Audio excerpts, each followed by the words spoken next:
السلام علیکم ورحمۃ اللہ وبرکاتہ، نحمدہ ونصلی علی رسولہ الکریم، اما بعد فاعوذ باللہ من الشیطان الرجیم، بسم اللہ الرحمن الرحیم، رب اشرح لی صدری ویسر لی امری واحلل عقدۃ من لسانی یفقہوا قولی۔ 24واں پارہ شروع کرتی ہوں اللہ کے نام سے جو بے انتہا مہربان نہایت رحم فرمانے والا ہے۔ فمن اظلم ممن كذب على الله وكذب بالصدق اذ جاءه اليس في جهنم مثوى للكافرين۔ پھر اس شخص سے بڑا ظالم اور کون ہوگا جس نے اللہ پر جھوٹ باندھا اور جب سچائی اس کے سامنے آئی تو اسے جھٹلا دیا۔ کیا ایسے کافروں کے لیے جہنم میں کوئی ٹھکانہ نہیں ہے؟ یہاں پر جس چیز کو ظلم قرار دیا جا رہا ہے وہ ہے اللہ پر جھوٹ باندھنا۔ اس کا معنی کیا ہے؟ اس کا ایک معنی یہ ہے کہ اللہ سبحانہ تعالیٰ کے ساتھ کسی کو شریک قرار دینا، کہ اللہ نے اپنے شریک بنا رکھے ہیں، نعوذ باللہ۔ تو ایسا شخص بہت بڑا جھوٹ بولتا ہے۔ اسی طرح اللہ سبحانہ تعالیٰ کی ایسی صفات یا ایسے نام یا ایسے افعال اس سے منسوب کرنا یا اس کے بارے میں ذکر کرنا جو دراصل نہ اس کے نام ہے، نہ اس کی صفات ہے، اور نہ اس نے وہ کام کیا، وہ اس سے منسوب کرنا، یہ بھی اللہ پہ جھوٹ بولنا ہے۔ تو ایسا کرنا جو ہے یہ دراصل بہت بڑا ظلم ہے۔ اصل میں ظلم ہے کیا؟ ظلم کس کو کہتے ہیں؟ ظلم کہتے ہیں کسی بھی چیز کو اس کے مقام پر نہ رکھنا۔ اللہ سبحانہ تعالیٰ کا جو مقام ہے کہ وہ سب سے بڑا ہے، جو شخص اس مقام پر اس کو نہیں رکھتا یا اس کی وہ قدر نہیں کرتا، اس کی وہ عزت نہیں کرتا، اس کو اتنا بڑا سمجھتا نہیں، تو یہ بھی ظلم ہے۔ عربی میں ایک مثال دی جاتی ہے کہ جس نے بھیڑیے سے بکریاں چروائیں اس نے ظلم کیا، کیونکہ بھیڑیا جو ہے وہ بکریوں کا دشمن ہے، آپ اس کے حوالے بکریاں کریں گے تو وہ چیر پھاڑ کے ختم کر دے گا، تو یہ بکریوں کے ساتھ ظلم ہو جائے گا۔ اسی طرح قرآن مجید میں اللہ سبحانہ تعالیٰ کے ساتھ شرک کرنے کو سب سے بڑا ظلم قرار دیا گیا۔ ارشاد باری تعالیٰ ہے ان الشرک لظلم عظیم۔ پھر اسی طرح یہ ہے کہ انسان جب اللہ پر ظلم کرنے لگتا ہے، یعنی اللہ کا حق نہیں دیتا، تو پھر دراصل وہ اپنے آپ پر ظلم کرتا ہے، کیونکہ اللہ سبحانہ تعالیٰ کا مقابلہ کرنا یا اس کے ساتھ کوئی زیادتی کرنا ایسا جرم نہیں کہ جس کے بعد انسان کہیں بھاگ کے نکل جائے، وہ کسی اور کو نہیں، اپنے آپ ہی کو نقصان دے رہا ہوتا ہے۔ ہمیں دعا بھی سکھائی گئی ہے، اللہم انی اعوذ بک من الفقر والقلۃ والذلۃ واعوذ بک من ان اظلم او اظلم۔ اے اللہ میں فقر و فاقہ، قلت اور ذلت سے تیری پناہ میں آتا ہوں، اور اس بات سے تیری پناہ میں آتا ہوں کہ میں کسی پر ظلم کروں، چاہے اللہ پر ہو یا بندوں پر، یا کوئی مجھ پر ظلم کرے۔ تو ایسا شخص سب سے بڑا ظالم ہے جو اللہ پہ جھوٹ بولے۔ اور وَكَذَّبَ بِالصِّدْقِ، دوسرا بڑا ظلم کیا ہے؟ سچائی کو جھٹلانا۔ سچی بات سامنے آ جائے، دل گواہی دینے لگے کہ یہ حق ہے، اور انسان اس کا انکار کر دے کہ میں نہ مانوں۔ الیس فی جہنم مثوی للکافرین، سچائی کا انکار کرنے والوں کے لیے پھر ٹھکانہ جہنم ہی بہتر ہے۔ والذی جاء بالصدق وصدق بہ اولئک ھم المتقون، اور جو شخص سچائی لے کر آیا اور جنہوں نے اس کو سچ مانا وہی عذاب سے بچنے والے ہیں۔ نبی صلی اللہ علیہ وسلم سچ لے کر آئے تھے، حق لے کر آئے تھے، اور آپ پر ایمان لانے والے، آپ کی باتوں کا اقرار کرنے والے دراصل سچے لوگ ہیں۔ یعنی سب سے بڑی سچائی کو ماننا ہی انسان کے سچا ہونے کی دلیل ہے۔ اور ہم دیکھتے ہیں کہ اس معاملے میں سب سے آگے کون تھے؟ ابو بکر الصدیق رضی اللہ عنہ۔ انہیں اپنے رب کے ہاں وہ سب کچھ ملے گا جس کی وہ خواہش کریں گے۔ یہ ہے نیکی کرنے والوں کی جزا، ذالک جزاء المحسنین۔ تو محسن کون ہوتا ہے؟ جو سچائی کی تلاش میں ہو، سچائی نظر آئے تو اسے قبول کر لے، اس کی تصدیق کرے زبان سے بھی اور اپنے عمل سے بھی، تاکہ جو بدترین اعمال انہوں نے کیے تھے انہیں اللہ ان کے حساب سے ساقط کر دے، اور جو بہترین اعمال وہ کرتے رہے ان کے لحاظ سے ان کو اجر عطا فرمائے۔ الیس اللہ بکاف عبدہ، کیا اللہ اپنے بندے کے لیے کافی نہیں؟ یعنی ہر بندے کو سوچنا چاہیے کہ وہ غیر اللہ کا سہارا کیوں ڈھونڈتا ہے؟ کیا اللہ اس کی مدد کے لیے کافی نہیں؟ اصل میں جب نبی صلی اللہ علیہ وسلم نے لوگوں کو ایک اللہ کی طرف بلایا جو لوگ بتوں پر ایمان رکھتے تھے اور ان کو بڑی چیز سمجھتے تھے، وہ ڈرانے لگے، یعنی کفار قریش جو تھے انہوں نے آپ صلی اللہ علیہ وسلم کو بتوں سے ڈرایا اور خوف دلایا اور کہنے لگے کہ آپ انہیں برا بھلا کہتے ہیں، ہمیں ڈر ہے کہ یہ بت آپ کو مجنون بنا دیں گے یا آپ کو کوئی بیماری لگا دیں گے۔ تو اس بارے میں پھر یہ آیت نازل ہوئی کہ الیس اللہ بکاف عبدہ، بتوں کی مدد اور ان کی کسی بھی چیز کی ضرورت کیا ہے، کیا اللہ اپنے بندے کے لیے کافی نہیں؟ اسی سے پھر آپ دیکھیے کہ انسان حسبی اللہ لا الہ الا ہوا علیہ توکلت وہو رب العرش العظیم پڑھتا ہے۔ یہ لوگ اس کے سوا دوسروں سے تمہیں ڈراتے ہیں، غیر اللہ سے ڈراتے ہیں، حالانکہ اللہ جسے گمراہی میں ڈال دے اسے کوئی راستہ دکھانے والا نہیں، اور جسے وہ ہدایت دے اسے کوئی بھٹکانے والا بھی نہیں۔ کیا اللہ زبردست اور انتقام لینے والا نہیں ہے؟ ان لوگوں سے اگر تم پوچھو کہ زمین اور آسمانوں کو کس نے پیدا کیا، تو یہ خود کہیں گے کہ اللہ نے۔ ان سے کہو جب حقیقت یہ ہے تو تمہارا کیا خیال ہے کہ اگر اللہ مجھے کوئی نقصان پہنچانا چاہے تو کیا تمہاری یہ دیویاں جنہیں تم اللہ کو چھوڑ کر پکارتے ہو مجھے اس کے پہنچائے ہوئے نقصان سے بچا لیں گی؟ یا اللہ مجھ پر مہربانی کرنا چاہے تو کیا یہ اس کی رحمت کو روک سکیں گی؟ بس ان سے کہہ دیجئے کہ میرے لیے اللہ ہی کافی ہے، بھروسہ کرنے والے اسی پر بھروسہ کرتے ہیں۔ ان سے صاف کہیے کہ اے میری قوم کے لوگو، تم اپنی جگہ کام کیے جاؤ، میں اپنا کام کرتا رہوں گا۔ ان قریب تمہیں معلوم ہو جائے گا کہ کس پر رسوا کن عذاب آتا ہے اور کسے وہ سزا ملتی ہے جو کبھی ٹلنے والی نہیں۔ اے نبی صلی اللہ علیہ وسلم، ہم نے سب انسانوں کے لیے یہ کتاب برحق تم پر نازل کر دی ہے۔ اب جو سیدھا راستہ اختیار کرے گا اپنے ہی لیے کرے گا، اور جو بھٹکے گا اس کے بھٹکنے کا وبال اسی پر ہوگا، تم ان کے ذمہ دار نہیں ہو۔ یہاں نبی صلی اللہ علیہ وسلم کو بتایا جا رہا ہے کہ آپ اپنے لوگوں سے کہہ دیجئے کہ تم اپنا کام کرو، میں اپنا کام کرتا ہوں۔ عام طور پر ہوتا یہ ہے کہ انسان وہ کام کرنے لگتا ہے جو بہت سارے لوگ کر رہے ہوتے ہیں، اور ان سے ہٹ کر وہ کام نہیں کرنا چاہتا، خواہ وہ کتنا ہی ضروری ہو، کیونکہ کوئی اور نہیں کر رہا اس کو۔ انسان کی ہمت کم ہونے لگتی، اور خصوصاً سچائی کی بات کرنا اور لوگوں کو نیکی کی طرف بلانا اور پھر اس پہ مخالفتوں کا سامنا، یہ انسان کے لیے بہت حوصلہ توڑ دینے والی چیزیں ہوتی۔ لیکن جس شخص کے دل کے اندر سچائی سما جاتی ہے اور اس کو ایمان کی حلاوت نصیب ہو جاتی ہے، پھر اس کو اس بات کی پرواہ نہیں رہتی کہ کتنے لوگ اس طرف آتے ہیں اور کتنے نہیں آتے۔ وہ بیر منیمم کے ساتھ بھی اپنا کام کرتا چلا جاتا ہے، اس کا حوصلہ پھر کم نہیں ہوتا۔ تو یہاں ابتدائی دور میں نبی صلی اللہ علیہ وسلم کے ساتھ صرف چند لوگ تھے، اور یہ بھی مکی صورت ہے، تو آپ کو تلقین کی جا رہی ہے کہ ان کی باتوں کی آپ پرواہ نہ کریں، آپ اپنا کام کرتے رہیں کرتے رہیں کرتے رہیں۔ اور آپ دیکھتے ہیں کہ پھر حجۃ الوداع کے موقع پر کتنے لوگ آپ کے ساتھ تھے، لاکھ سے زیادہ۔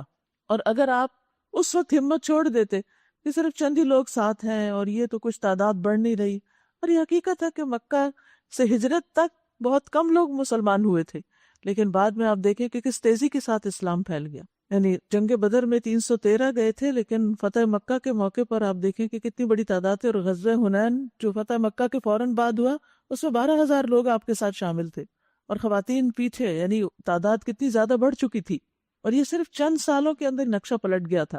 تو ہم میں سے ہر انسان کو جو کسی بات کو حق سمجھتا ہے، درست سمجھتا ہے، اس کے ساتھ استقامت اختیار کرنی چاہیے، چاہے لوگ اس پہ راضی ہوں یا نہ ہوں، کوئی ساتھ دے یا نہ دے، کیونکہ ہمارا معاملہ اللہ کے ساتھ ہے۔ تو جو اللہ کو راضی کرنا چاہتا ہے وہ اپنا کام کیے چلے جاتا ہے۔ اور پھر آپ دیکھیے کہ یہاں پر خاص طور پر نبی صلی اللہ علیہ وسلم کو کہا جا رہا ہے قُلْ حَسْبِيَ اللَّهُ عَلَيْهِ يَتَوَكَّلُ الْمُتَوَكِّلُونَ، یعنی جب مشکلات سامنے آئے تو آپ کیا کہا کیجئے؟ حسبی اللہ۔ اوپر فرمایا الیس اللہ بکاف عبدہ، تو یہاں مزید سکھایا گیا کہ آپ کہیے حسبی اللہ علیہ یتوکل المتوکلون۔ یاد رکھیے کہ حسبی اللہ جو ہے یہ دو مقامات پر کہا جاتا ہے، ایک تو نفع حاصل کرنے کے موقع پر اور دوسرا نقصان دور کرنے کے موقع پر۔ ابراہیم علیہ السلام نے بھی جب انہیں آگ میں پھینکا گیا تھا تو اس وقت انہوں نے یہی کلمہ کہا تھا، حسبنا اللہ ونعم الوکیل۔ اور نبی صلی اللہ علیہ وسلم نے یہ بات اس وقت کہی تھی جب مسلمانوں کو ڈرانے کے لیے لوگ آ گئے کہ دیکھو لوگ تمہارے خلاف بہت جمع ہو گئے ہیں، ان سے ڈرو، تو ان کا ایمان اور بڑھ گیا، اور انہوں نے کہا حسبنا اللہ ونعم الوکیل۔ تو اس لیے انسان جب کوئی نیکی کا کام کرنا چاہے اور اس کو اس راستے میں مشکل پیش آئے کسی بھی طرح کی، انسان اپنے آپ کو تنہا محسوس کرنے لگے، تو حسبی اللہ پڑھے کہ اللہ میرے لیے کافی ہے، اللہ مددگار پیدا کر دے گا، لیکن اپنا کام جاری رکھے۔ اور پھر من یأتیہ عذاب یخزیہ ویحل علیہ عذاب مقیم، جس بات کی طرف یہاں اشارہ کیا گیا ہے کہ جلد ہی تمہیں پتہ چل جائے گا کہ کس پر رسوا کن عذاب آتا ہے اور کسے وہ سزا ملتی ہے جو کبھی ٹلنے والی نہیں۔ یعنی لوگ اگر آپ کو ڈراتے ہیں کہ آپ نقصان میں ہیں تو آپ فکر نہ کریں، جلد پتہ چل جائے گا کہ اصل نقصان میں کون ہے۔ اور یہاں پر ایسے عذاب کی بات کی جا رہی ہے جو ذلیل کرنے والا ہے۔ تو کفار مکہ پر دنیا میں بھی قحط کا عذاب آیا، ان کے بڑے بڑے سردار قتل بھی ہوئے، قیدی بنائے گئے، یہ لوگ بھوک میں اور قحط میں مبتلا کیے گئے۔ یہ سارے عذاب جو تھے وہ مشرکین مکہ کو بدر کے موقع پر اور اس کے آگے پیچھے پیش آئے۔ تو ہم سب کو بھی اس بات سے اللہ کی پناہ طلب کرنی چاہیے کہ اللہ تعالی ہمیں ذلت سے بچائے۔ اللہم انی اعوذ بک من الفقر والقلت والذلت۔ اور اسی طرح یہ دعا پڑھتے رہا کیجئے، اللہم احسن عاقبتنا فی الامور کلہا واجرنا من خزی الدنیا وعذاب الآخرہ۔ یہ مسند احمد کی روایت ہے، اے اللہ ہمارے تمام معاملات کا انجام اچھا کر، ہر کام کا انجام اچھا کر، اور ہمیں دنیا کی رسوائی اور آخرت کے عذاب سے محفوظ کر لے، کیونکہ یہ انسان کے لیے بہت ہیومیلیٹنگ ہے، بہت زیادہ تکلیف کا باعث ہے۔ دیکھیے قرآن پڑھنے والے کو تو عزت کا تاج پہنایا جائے گا اور عزت کا لباس، ہاں دنیا میں کوئی اس کی عزت کرے یا نہ کرے، اللہ کے ہاں اس کی عزت ہے۔ تو یہاں پر کفار کے لیے یا آپ کے مخالفین کے لیے اس کے برعکس عذاب کا ذکر کیا جا رہا ہے جو ان پہ نازل ہو جائے گا۔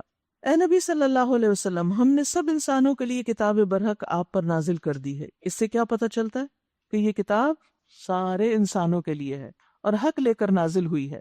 اب انسانوں میں سے جو سیدھا راستہ اختیار کرے گا اپنے لیے کرے گا، اور جو بھٹکے گا اس کے بھٹکنے کا وبال اسی پر ہوگا، اور آپ اس کے ذمہ دار نہیں۔ اللہ یتوفی الانفس حین موتها والتی لم تمت فی منامها فیمسک التی قضا علیها الموت ویرسل الاخرى الى اجل مسمى ان فی ذلک لآیات لقوم یتفکرون۔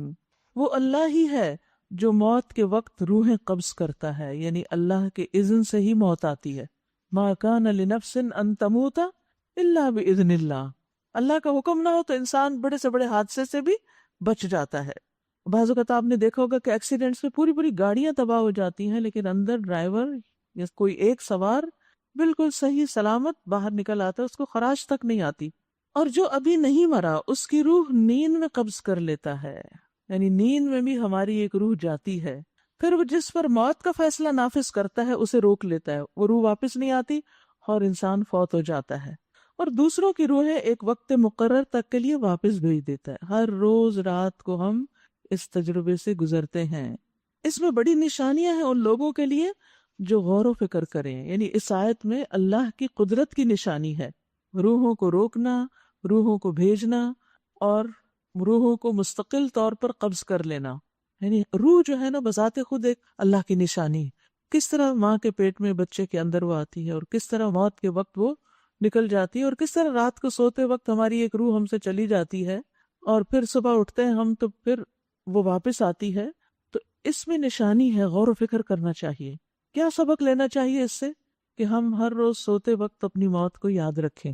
حذیفہ رضی اللہ عنہ کہتے ہیں کہ نبی صلی اللہ علیہ وسلم جب رات کو بستر پر لیٹتے تو اپنا ہاتھ اپنے گال کے نیچے رکھتے اور یہ دعا پڑھتے، اللہم بسمک اموت و احیا، اے اللہ تیرے نام کے ساتھ میں مرتا ہوں اور میں زندہ ہوتا ہوں۔ رات کو سوتے وقت موت اور صبح اٹھنا زندگی۔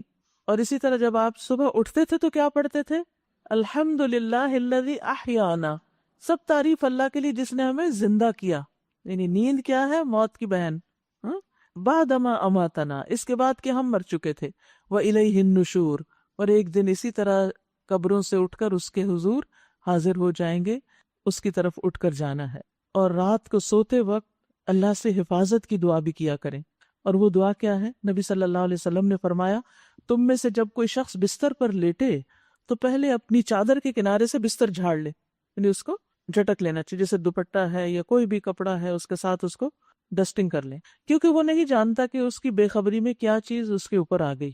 پھر یہ دعا پڑھے، بسمک ربی وضعت جنبی وبک ارفعہ ان امسکت نفسی فرحمها وان ارسلتها فاحفظها کما تحفظ به یا بما تحفظ به عبادک الصالحین۔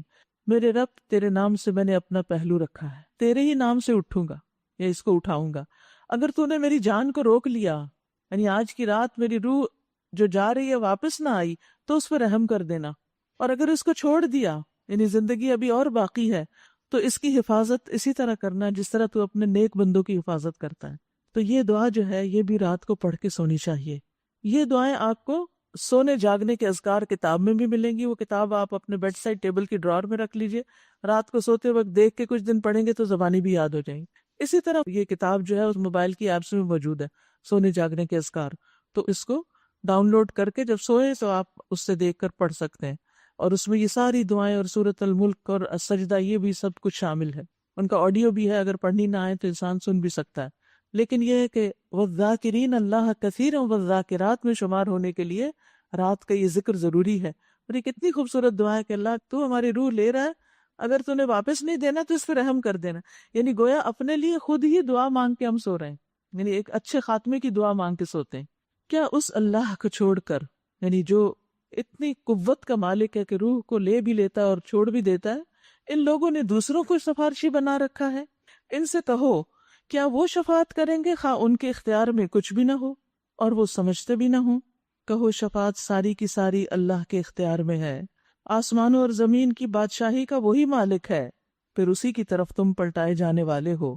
جب اکیلے اللہ کا ذکر کیا جاتا ہے تو آخرت پر ایمان نہ رکھنے والوں کے دل کڑنے لگتے ہیں، یعنی توحید کے ذکر سے ان کے دل تنگ ہوتے ہیں، اور جب اس کے سوا دوسروں کا ذکر ہوتا ہے تو یکا یک وہ خوشی سے کھل اٹھتے ہیں۔ یعنی اس میں ایک تو کفار قریش کی طرف اشارہ ہے ہی کہ وہ بتوں کے ذکر سے زیادہ خوش ہوتے ہیں، اللہ کے ذکر سے ان کو خوشی نہیں ہوتی، لیکن اس میں ہم لوگوں کے لیے بھی ایک سبق ہے، وہ یہ کہ ہم اپنے دلوں کا جائزہ لیا کریں کہ اللہ کے ذکر سے ہمارے دل زیادہ خوش ہوتے ہیں یا بندوں کے ذکر سے زیادہ ہوتے ہیں۔ بندوں کی باتیں اور بندوں پہ تبصرے اور ان کی صفات اور ان کے اخلاق اور ان کے کیریکٹرسٹکس پہ باتیں کرتے ہم تھکتے نہیں، لیکن جب اللہ کی تعریف کرنے بیٹھتے ہیں تو ہمارے الفاظ ہی ختم ہو جاتے ہیں۔ تو اللہ کے ذکر پر دل کے اندر ناپسندیدگی آنا اور اس سے تنگی کا پیدا ہونا یہ بہت ہی خطرے کی علامت ہے، کیونکہ اگر کسی مجلس میں بعض اوقات کوئی شخص اللہ کا ذکر کر دے یا قرآن کی کوئی بات کرے تو کچھ لوگ ایسے ناک منہ چڑھانے لگتے ہیں یا ان کو بوریت ہونے لگتی۔ ٹھیک ہے، ہر وقت بھی اس طرح کی باتیں نہیں کرنی چاہیے کہ دوسرے لوگ سننے کو تیار ہی نہ ہوں۔ اللہ کا ذکر یا اللہ کی بات اسی وقت کریں جب پہلے لوگوں کا ذہن تیار کر لیں تاکہ وہ اس کی ناقدری نہ کریں، یعنی حکمت کے ساتھ اللہ کی طرف بلائیں لوگوں کو۔ لیکن لوگوں کو بھی یہ سوچنا چاہیے کہ جب وہ اللہ کی بات سنتے ہیں تو کس دل سے سنتے ہیں، کس شوق سے سنتے ہیں۔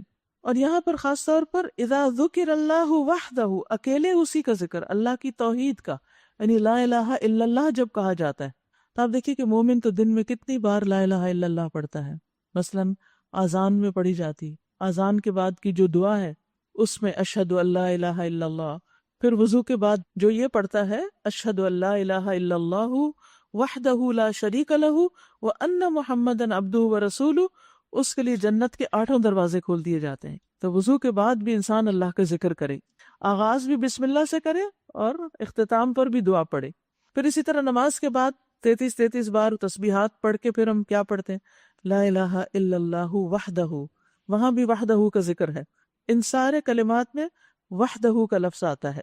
صبح شام کی دعا میں بھی آپ دیکھیں کہ اتنی خوبصورت دعا ہے یہ کہ جس نے صبح کے وقت 10 مرتبہ یہ دعا پڑھی، لا الہ الا اللہ وحدہ لا شریک لہ لہ الملک و لہ الحمد یحیی و یمیت وہو علی کل شیء قدیر، تو اللہ ہر بار کے بدلے اس کے لیے 10 نیکیاں لکھے گا اور اس کی 10 برائیاں معاف کرے گا، 10 درجے بلند کرے گا۔ یہ کلمات اس کے لیے 10 غلاموں کو آزاد کرنے کے ثواب کے برابر ہوں گے، اور صبح سے شام تک یہ کلمات اس کی حفاظت کریں گے، اور اس دن اس آدمی کا کوئی عمل اس عمل پر غالب نہیں آ سکے گا۔ اگر شام کو یہ ذکر کیا تو یہی ثواب ملے گا۔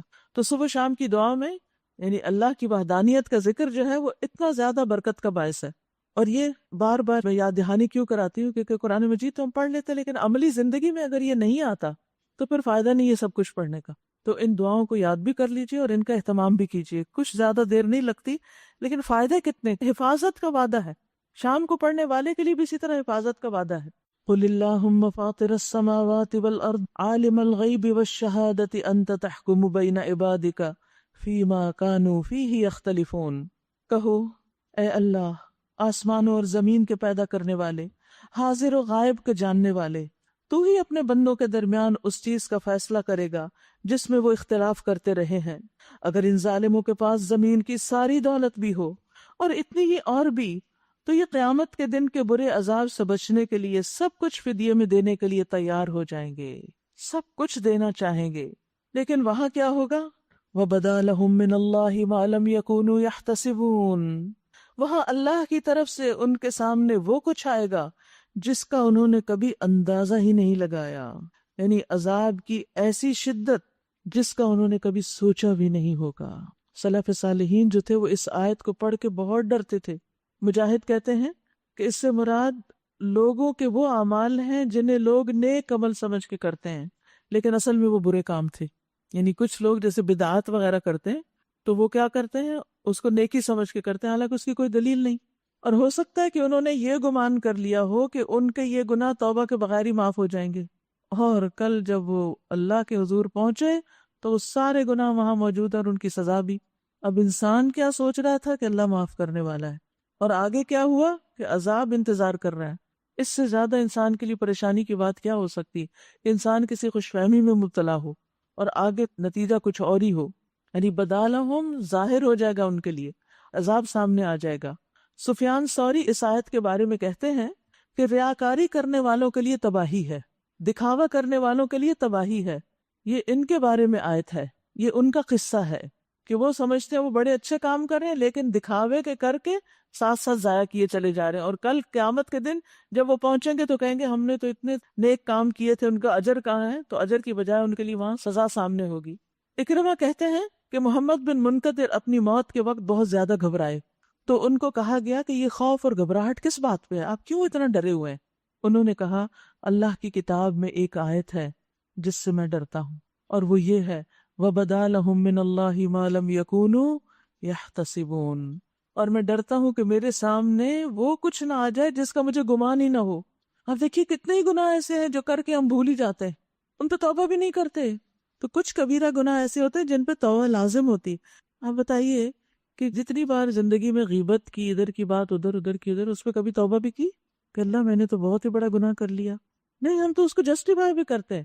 یعنی اس پر ہم برا نہیں مانتے کہ ہمیں کوئی گلٹ ہو، بلکہ ہم جواز تلاش کر لیتے ہیں.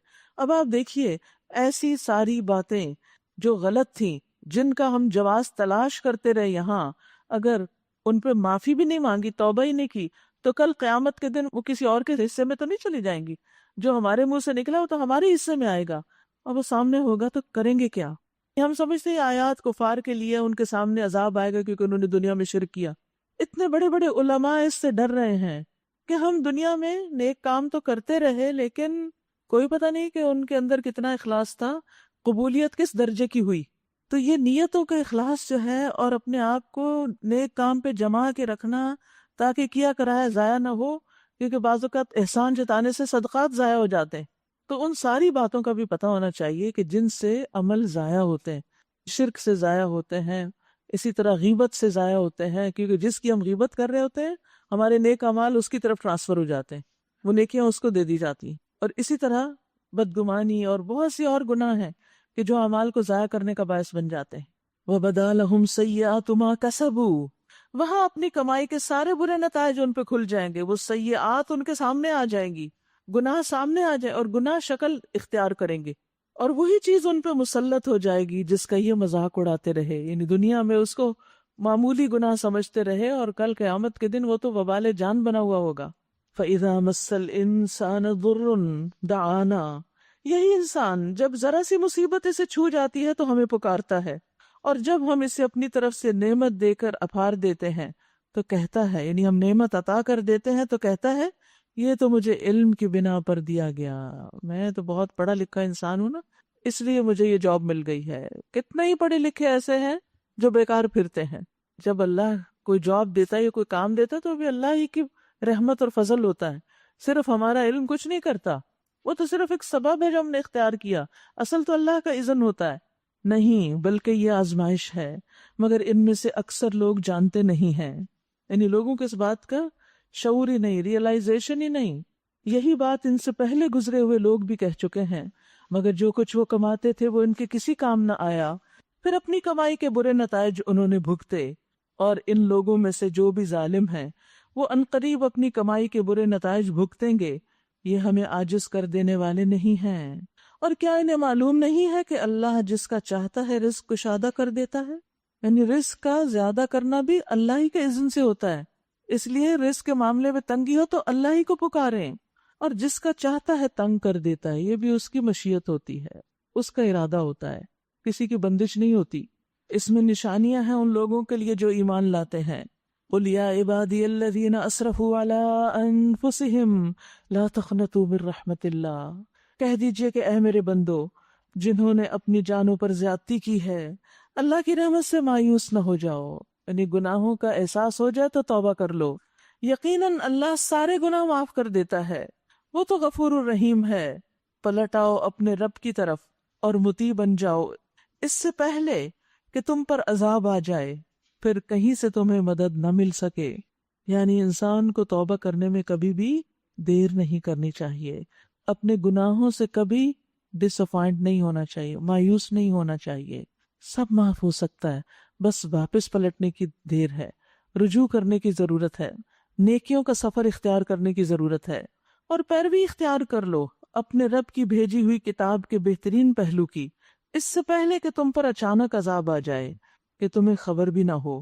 کہیں ایسا نہ ہو کہ بعد میں کوئی شخص کہے افسوس میری اس کوتاہی پر جو میں اللہ کی جناب میں کرتا رہا، بلکہ میں تو الٹا مذاق اڑانے والوں میں شامل تھا، یا کہے کاش اللہ نے مجھے ہدایت بخشی ہوتی تو میں بھی متقیوں میں سے ہوتا، یا عذاب دیکھ کر کہے کاش مجھے ایک موقع اور مل جائے اور میں بھی نیک عمل کرنے والوں میں شامل ہو جاؤں، اور اس وقت یہ جواب ملے کہ کیوں نہیں، میری آیات تیرے پاس آ چکی تھیں، آیات تمہیں پتہ تھیں، احکامات معلوم تھے، پھر تو نے انہیں جھٹلا دیا اور تکبر کیا اور تو انکار کرنے والوں میں سے تھا۔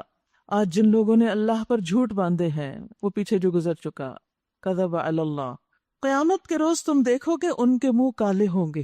وہاں بتایا گیا کہ سب سے بڑے ظالم ہے وہ، اور ظلم قیامت کے دن اندھیروں کی شکل میں ہوگا، اور یہاں یہ کہ ان کے منہ کالے ہوں گے ظالموں کے، کیا جہنم میں متکبروں کے لیے کافی جگہ نہیں ہے؟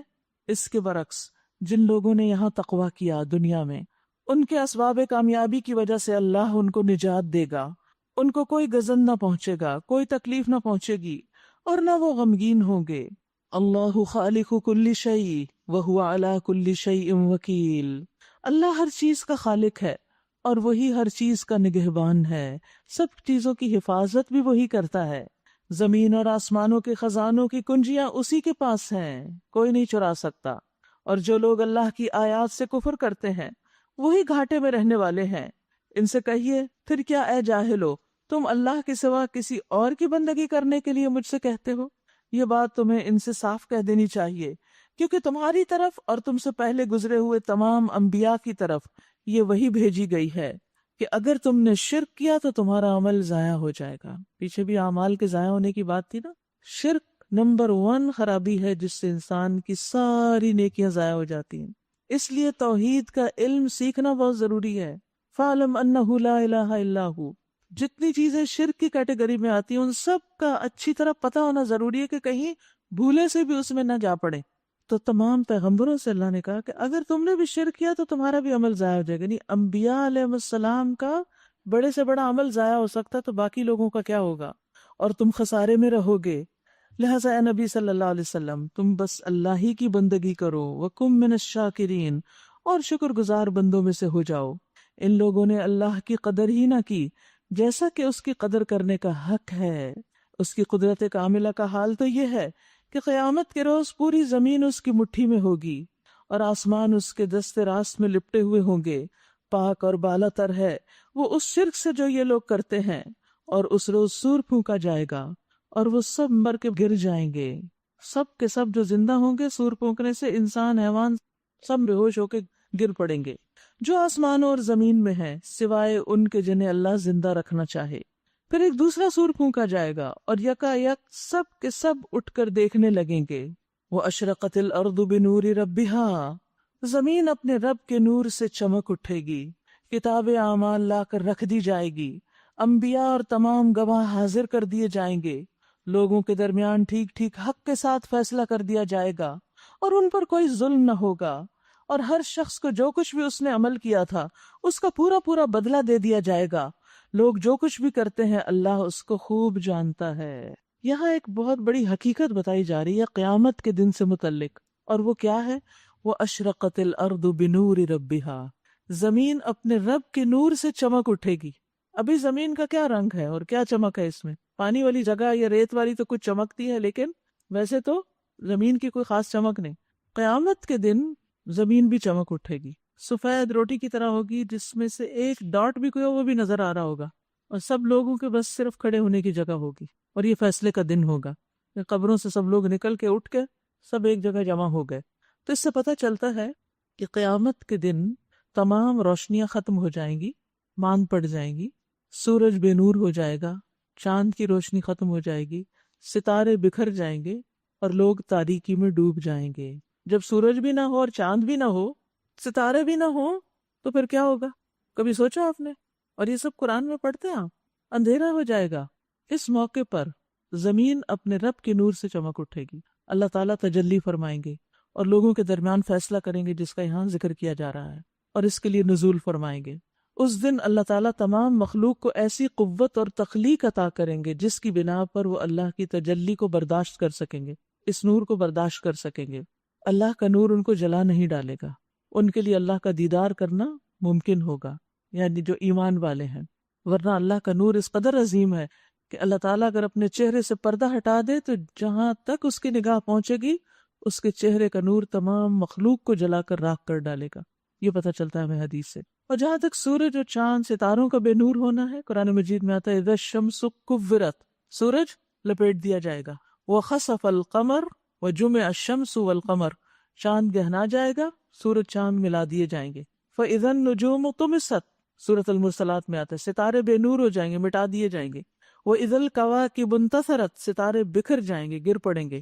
زمین کے بارے میں آتا ہے حدیث میں، نبی صلی اللہ علیہ وسلم نے فرمایا قیامت کے دن لوگوں کا حشر سفید اور سرخی آمیز زمین پر ہوگا، جیسے میدے کی روٹی صاف اور سفید ہوتی ہے۔ اس زمین پر کسی چیز کا کوئی نشان نہیں ہوگا۔ قرآن مجید میں آتا ہے سارے اونچ نیچ، ٹیلے، درخت، عمارتیں، ہر چیز ہٹا دی جائے گی، صاف پلین میدان جو اس دن رب کے نور سے چمک اٹھے گا۔ یاد رکھیے قیامت کے دن کی کچھ مختلف سٹیجز ہیں۔ یہ وہ دن ہے جس میں ہم سب کو جس سے واسطہ پڑنا ہے، اس لیے ضروری ہے کہ ہم اس کی تفصیلات بھی جانیں، یعنی آخرت کی مکمل تفصیلات ہمیں معلوم ہونی چاہیے۔ قرآن مجید میں جگہ جگہ تو پڑھتے ہیں مگر ہم ان کو کنیکٹ نہیں کر پاتے، پھر اس کے ساتھ جب احادیث کا مطالعہ کرتے ہیں تو ایک پوری پکچر بن جاتی ہے۔ مثلا یہ یاد رکھیے کہ جب اللہ تعالیٰ فیصلہ کرنے کے لیے آئیں گے اس وقت زمین اللہ کے نور سے چمک اٹھے گی۔ زمین پر روشنی سورج اور چاند کی وجہ سے نہیں ہوگی کیونکہ انہیں تو لپیٹ دیا جائے گا، اور پھر یہ اس مرحلے کے بعد ہوگی جب سورج مخلوق کے بہت قریب ہوگا۔ وہ آتا ہے نا کہ سورج سوا نیزے پہ ہوگا اور مخلوق پسینے میں ڈوبی ہوئی ہوگی، یہ اس سے پہلے کی بات ہے۔ یعنی جب حشر کے میدان میں لوگ اکٹھے ہوں گے اور فیصلے کا انتظار کر رہے ہوں گے اور پریشان حال ہوں گے، اور پھر لوگ حضرت آدم کے پاس جائیں گے، پھر حضرت نوح کے پاس اور ابراہیم علیہ السلام، اور آخر میں محمد صلی اللہ علیہ وسلم کے پاس آئیں گے کہ آپ سفارش کیجئے کہ حساب قائم کیا جائے۔ تو جب حساب قائم کیا جائے گا تو وہ کس طرح ہوگا؟ نبی صلی اللہ علیہ وسلم اللہ کے حضور سجدے میں گر پڑیں گے، پھر اللہ تعالیٰ حمد و ثنا کے کچھ الفاظ ایسے ان کے دل میں ڈالیں گے جس سے پہلے کبھی بھی آپ کو معلوم نہیں تھے۔ پھر آپ خوب اللہ کی حمد و ثنا کریں گے، پھر اللہ تعالیٰ فرمائیں گے کہ سر اٹھاؤ، مانگو، جو مانگتے ہو دیا جائے گا۔ تو پھر آپ سفارش کریں گے، یہ شفاعت کبریٰ ہے، آپ سفارش کریں گے کہ حساب کتاب قائم کیا جائے۔ اب پھر اللہ سبحانہ تعالیٰ نزول فرمائیں گے، اور اس موقع پر سورج، چاند، ستارے، ہر چیز کی روشنی ختم ہو جائے گی اور صرف ایک ہی روشنی باقی ہوگی، اور رب کے نور کی۔ اور اس کے بعد حساب کتاب شروع ہوگا، اور اللہ سبحانہ تعالیٰ نصف دن میں سب کا حساب لے لے گا۔ سریع الحساب ہے اللہ، اس کو حساب لیتے کچھ دیر نہیں لگتی۔ کچھ لوگ بلا حساب ہی جنت میں چلے جائیں گے، اللہ ہمیں ان میں شامل کر۔ کچھ لوگ ایسے ہوں گے کہ جن سے معمولی حساب لیا جائے گا، اللہ تعالیٰ ان کے گناہ دیکھیں گے اور درگزر کریں گے ان سے۔ اس وقت جب بندہ یہ سمجھے گا اب تو میں مارا ہی گیا، کیونکہ اللہ تعالیٰ گناہ دکھا کے اعتراف بھی کروائیں گے۔ اور پھر کچھ لوگوں کا حساب بڑا سخت لیا جائے گا اور ان کے لیے ذلت اور رسوائی ہوگی۔ تو اللہ سبحانہ وتعالیٰ ہمیں اس دن کی مصیبتوں اور آفتوں سے محفوظ رکھے۔ وہ بڑا سخت دن ہے، اس دن ہر چیز کا نقشہ بدل جائے گا۔ اور یہ بھی آپ کو معلوم ہے نا کہ سورج اور چاند کو جہنم میں ڈال دیا جائے گا، یہ بھی آپ نے حدیث میں پڑھا ہوگا۔ جب ان کی روشنی وہاں سے ختم ہوگی تو کیوں ڈالا جائے گا؟ ایک تو اس سے اس کی آگ اور بڑھ کے، اور آپ کو پتہ ہے کہ سورج کی گرمی کتنی شدید ہے، کتنی اس کی آگ تیز ہے۔ دوسرے جو لوگ ان کو پوجتے ہیں، ان کی عبادت کرتے ہیں، ان کی عبرت کے لیے کہ دیکھو ان کو تم الہ کہتے تھے، یہ تمہارے ساتھ یہاں موجود ہے، یعنی وہ بھی جہنم میں ہو گئے، اور ان کو جلنے کی سزا نہیں ہے نا سورج چاند، وہ تو پہلے ہی جل رہے ہیں۔ تو بہرحال یہ سب کچھ حق ہے، حقیقت ہے، اور یہ ہونے والا ہے۔ اس دن کی تیاری کرنی چاہیے، یہ اصل فکر کی بات ہے۔ جو دنیا میں ہے نا اچھا برا وہ سب گزر جائے گا۔ وَسِيقَ الَّذِينَ كَفَرُوا إِلَى جَهَنَّمَ زُمَرًا، وہ اب حساب کتاب ہو رہا ہے، اب جہنم کی طرف کفار کو گھسیٹا جا رہا ہے، ہانکا جا رہا ہے، گروہ در گروہ۔ کیونکہ گروہ در گروہ کیوں ہوں گے؟ ایک جیسے کام کرنے والے ایک جگہ اکٹھے ہوں گے اور وہ ایک جیسے انجام کو پہنچیں گے، یہ بھی یاد رکھیے۔ یہاں تک کہ جب وہ وہاں پہنچیں گے تو اس کے دروازے کھول دیے جائیں گے اور اس کے کارندے ان سے کہیں گے کیا تمہارے پاس تمہارے اپنے لوگوں میں سے ایسے رسول نہیں آئے تھے جنہوں نے تمہیں تمہارے رب کی آیات سنائی ہو اور تمہیں اس بات سے ڈرایا ہو کہ ایک وقت تمہیں بھی یہ دن دیکھنا ہوگا؟ وہ جواب دیں گے ہاں آئے تھے، مگر عذاب کا فیصلہ کافروں پر چپک گیا۔ کہا جائے گا داخل ہو جو جہنم کے دروازوں میں، یہاں اب تمہیں ہمیشہ رہنا ہے، بڑا ہی برا ٹھکانہ ہے متکبروں کے لیے۔ جہنم میں جانے والوں کو دھکیل دھکیل کر، دھکے دے کر، جیسے قرآن مجید کی ایک اور آیت سے ہمیں پتہ چلتا ہے، یدعون الی نار جہنم دعا، دھکوں کے ساتھ ان کو پش کر کے جہنم میں پھینک دیا جائے گا۔ اس کے برعکس نیک لوگوں کا حال کیا ہوگا؟ اہل جنت کے جنت میں جانے کا منظر کیا ہے؟ وَسِيقَ الَّذِينَ اتَّقَوْا رَبَّهُمْ إِلَى الْجَنَّةِ زُمَرًا، اللہ اکبر۔ اور جو لوگ اپنے رب کا تقوی اختیار کرتے تھے انہیں گروہ در گروہ جنت کی طرف لے جایا جائے گا، یہاں تک کہ جب وہ وہاں پہنچیں گے اور اس کے دروازے پہلے ہی کھولے جا چکے ہوں گے تو ان کے منتظمین ان سے کہیں گے سلام ہو تم پر، بہت اچھے رہے، داخل ہو جاؤ اس میں ہمیشہ کے لیے، ہمیشہ کے لیے، اب کوئی نہیں نکال سکتا تمہیں یہاں سے۔ دنیا میں تو آپ دیکھیں نئے سے نئے گھر میں، بہترین سے بہترین گھر میں اگر ہم چلے جائیں، کوئی گارنٹی ہے کہ ہم ہمیشہ اس میں رہیں گے؟ نہیں، کبھی موت انسان کو نکال دیتی ہے، کبھی سفر انسان کو وہاں سے نکال دیتا ہے، اور کبھی لوگ وہاں سے کک آؤٹ کر دیتے ہیں۔ آپ دیکھیے کہ جب ایک عورت کی شادی ہوتی ہے تو کتنے چاؤ سے اسے بیاہ کے لایا جاتا ہے، اور جب نہیں بنتی تو کس طرح نکال دیا جاتا ہے۔ وہ گھر جو اس کے لیے گھر تھا، سب کچھ تھا اس کا، اب کیا ہو گیا؟ اس کی کوئی بھی چیز اپنی نہیں، سب کچھ اجنبی ہے۔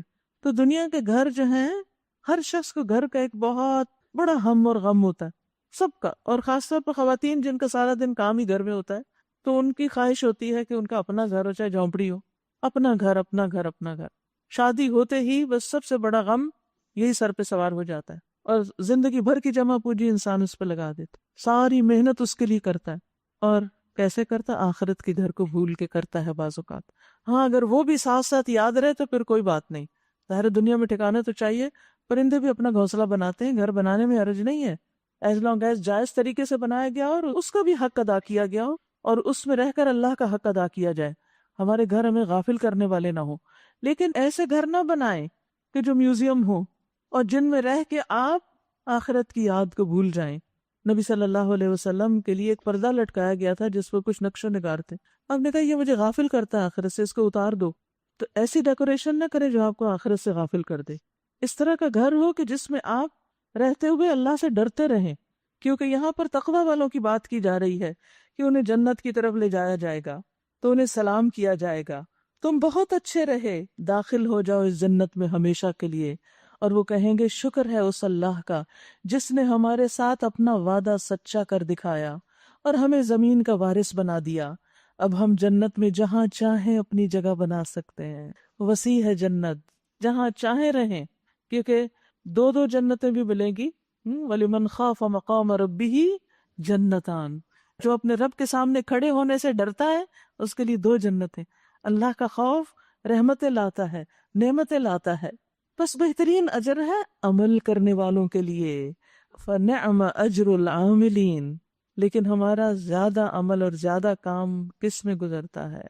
گھر سے کیوں نہیں نکل پاتے؟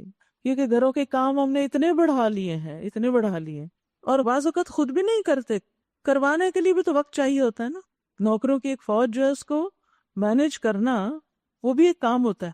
جب لوگوں کو بلایا جاتا ہے نا کہ چلیں صبح آ جائیں، نہیں فلاں کو آنا ہے، فلاں مالی کو آنا ہے، اس کو آنا ہے، اس کو آنا ہے، کام دینا نہیں نکل سکتے. شام کو کہتے ہیں وہ ماسی کو آنا ہے، فلاں کو آنا ہے، نہیں نکل سکتے. بھئی پھر قرآن کس وقت پڑھو گے؟ آخرت کے گھر کی تیاری کس وقت کرو گے؟ جس گھر کی پہچان ہی نہیں اس کے لیے وقت کب نکلے گا؟ تو ایسا نہ ہو یہ گھر ہماری خلاف حجت بن جائے جس کو ہم ہر وقت سجانے اور بنانے کی فکر میں اس قیمت پر کہ آخرت بھولی ہوئی ہے. اگر وہ یاد ہے اور حق ادا ہو رہا ہے تو کوئی نہیں، دنیا میں آپ اچھے طریقے سے رہیں، منع نہیں کیا گیا، لیکن آخرت کی قیمت پر نہیں. ہماری ساری انرجی، ساری ذہانت، سارا ٹیلنٹ صرف یہی نہ لگ کے رہ جائے، صرف اسی کو نہ سجاتے رہیں. اللہ کے گھروں کی طرف بھی ہمارے قدم اٹھیں. نبی صلی اللہ علیہ وسلم نے فرمایا پہلی جماعت جو جنت میں داخل ہوگی ان کے چہرے 14ویں رات کے چاند کی طرح چمکتے ہوں گے. آج 13ویں کا چاند تھا، کتنا چمکدار تھا، آسمان ویسے بھی بارش کی وجہ سے صاف تھا. آج رات 14ویں کا ہوگا. ذرا دیکھیے اور پھر اس حدیث کو یاد کیجیے کہ پہلی جماعت جو جنت میں داخل ہوگی ان کے چہرے 14ویں کے چاند کی طرح چمکتے ہوں گے. جو ان کے بعد داخل ہوں گے ان کے ستاروں کی طرح چمکتے ہوں گے دوسرے درجے میں.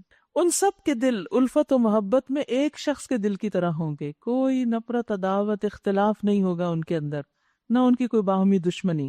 وَتَرَى الْمَلَائِكَةَ حَافِّينَ مِنْ حَوْلِ الْعَرْشِ يُسَبِّحُونَ بِحَمْدِ رَبِّهِمْ.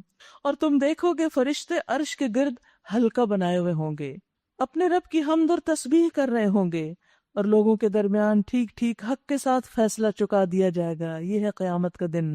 وقیل الحمد للہ رب العالمین. اور کہہ دیا جائے گا کہ ہم اللہ رب العالمین کے لیے ہے. یہاں بتایا نہیں گیا کہ کون کہے گا، قیلا کہا جائے گا.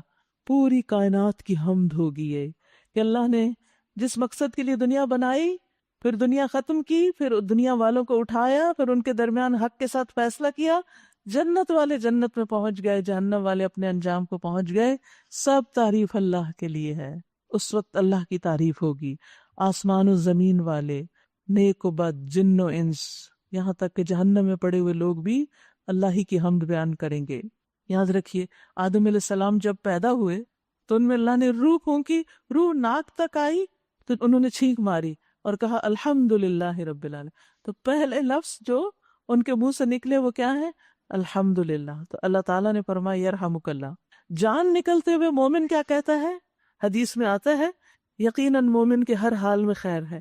اس کی جان اس کے دونوں پہلوؤں سے نکل رہی ہوتی، دونوں ہاتھوں سے، دونوں پاؤں سے، دونوں سائڈ سے، اس حال میں کہ وہ اللہ کی تعریف کر رہا ہوتا ہے. اس وقت بھی وہ تکلیف میں الحمدللہ کہہ رہا ہوتا ہے. الحمدللہ یہ اس وقت جب ہی ہو سکتا ہے جب ہم ہر حال میں اللہ کی تعریف کرنے والے ہوں. اور جب جنت والے جنت میں جائیں گے تو اس وقت وہ کیا کہیں گے؟ الحمدللہ الذی ہدانا لہذا. اللہ کا شکر جس نے ہمیں یہ راستہ دکھایا.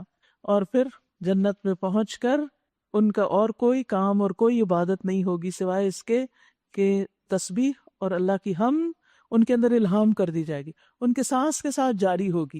یعنی اس کے لیے بھی کوئی ایفرٹ نہیں کرنی پڑے گی، کوئی زبان نہیں ہلانی پڑے گی. ہر وقت تعریف ہو رہی ہوگی اللہ کی، کیونکہ اس تعریف سے بندوں کو خوشی نصیب ہوتی ہے نا. تو جنت میں خوشی اسی بات کی ہوگی، نعمتیں کھائیں گے پیئیں گے. حدیث میں آتا ہے، صحیح مسلم کی حدیث ہے، اہل جنت اس میں کھائیں گے پیئیں گے لیکن نہ تھوکیں گے، نہ پیشاب کریں گے، نہ رفع حاجت، نہ ناک سے کچھ نکلے گا. صحابہ نے پوچھا پھر ان کے کھانے کا کیا بنے گا؟ فرمایا ایک ڈکار ہوگا اور کستوری کے پسینے کی طرح پسینہ آئے گا، بس یہی ان کا سب کچھ ہضم ہو جائے گا، اس سے گندگی کچھ بھی باہر نہیں آئے گی. اور یعنی کہ جو پسینہ ہوگا اس میں سے بھی خوشبو آئے گی. اور تسبیح اور تحمید الہام کر دیے جائیں گے، جس طرح سانس کو الہام کر دیا جاتا ہے، یعنی فطرت میں ڈال دیا جاتا ہے کہ ہمیں کوشش کر کے سانس نہیں لینا پڑتا بلکہ وہ جاری ہو جاتا ہے، ایسے ہی تسبیح بھی جاری رہے گی. سورۃ المؤمن. شروع کرتی ہوں اللہ کے نام سے جو بے انتہا مہربان نہایت رحم فرمانے والا ہے. حامیم. تنزیل الکتاب من اللہ العزیز العلیم. حامیم، اس کتاب کا نزول اللہ کی طرف سے ہے. یہ کتاب اللہ نے بھیجی ہے جو زبردست ہے، عزت والا ہے، غلبے والا ہے، سب کچھ جاننے والا ہے. غافر الذنب، گناہ معاف کرنے والا ہے، یہ اللہ کی صفات ہے. وقابل التوب، توبہ قبول کرنے والا ہے. شدید العقاب، سخت سزا دینے والا ہے. ذی الطول، بڑا صاحب فضل ہے، یعنی اس کی رحمتیں بھی ہیں اور عذاب اور سزا بھی ہے. کوئی معبود اس کے سوا نہیں، اسی کی طرف سب کو پلٹنا ہے. اللہ کی آیات میں جھگڑے نہیں کرتے مگر صرف وہ لوگ جنہوں نے کفر کیا ہے.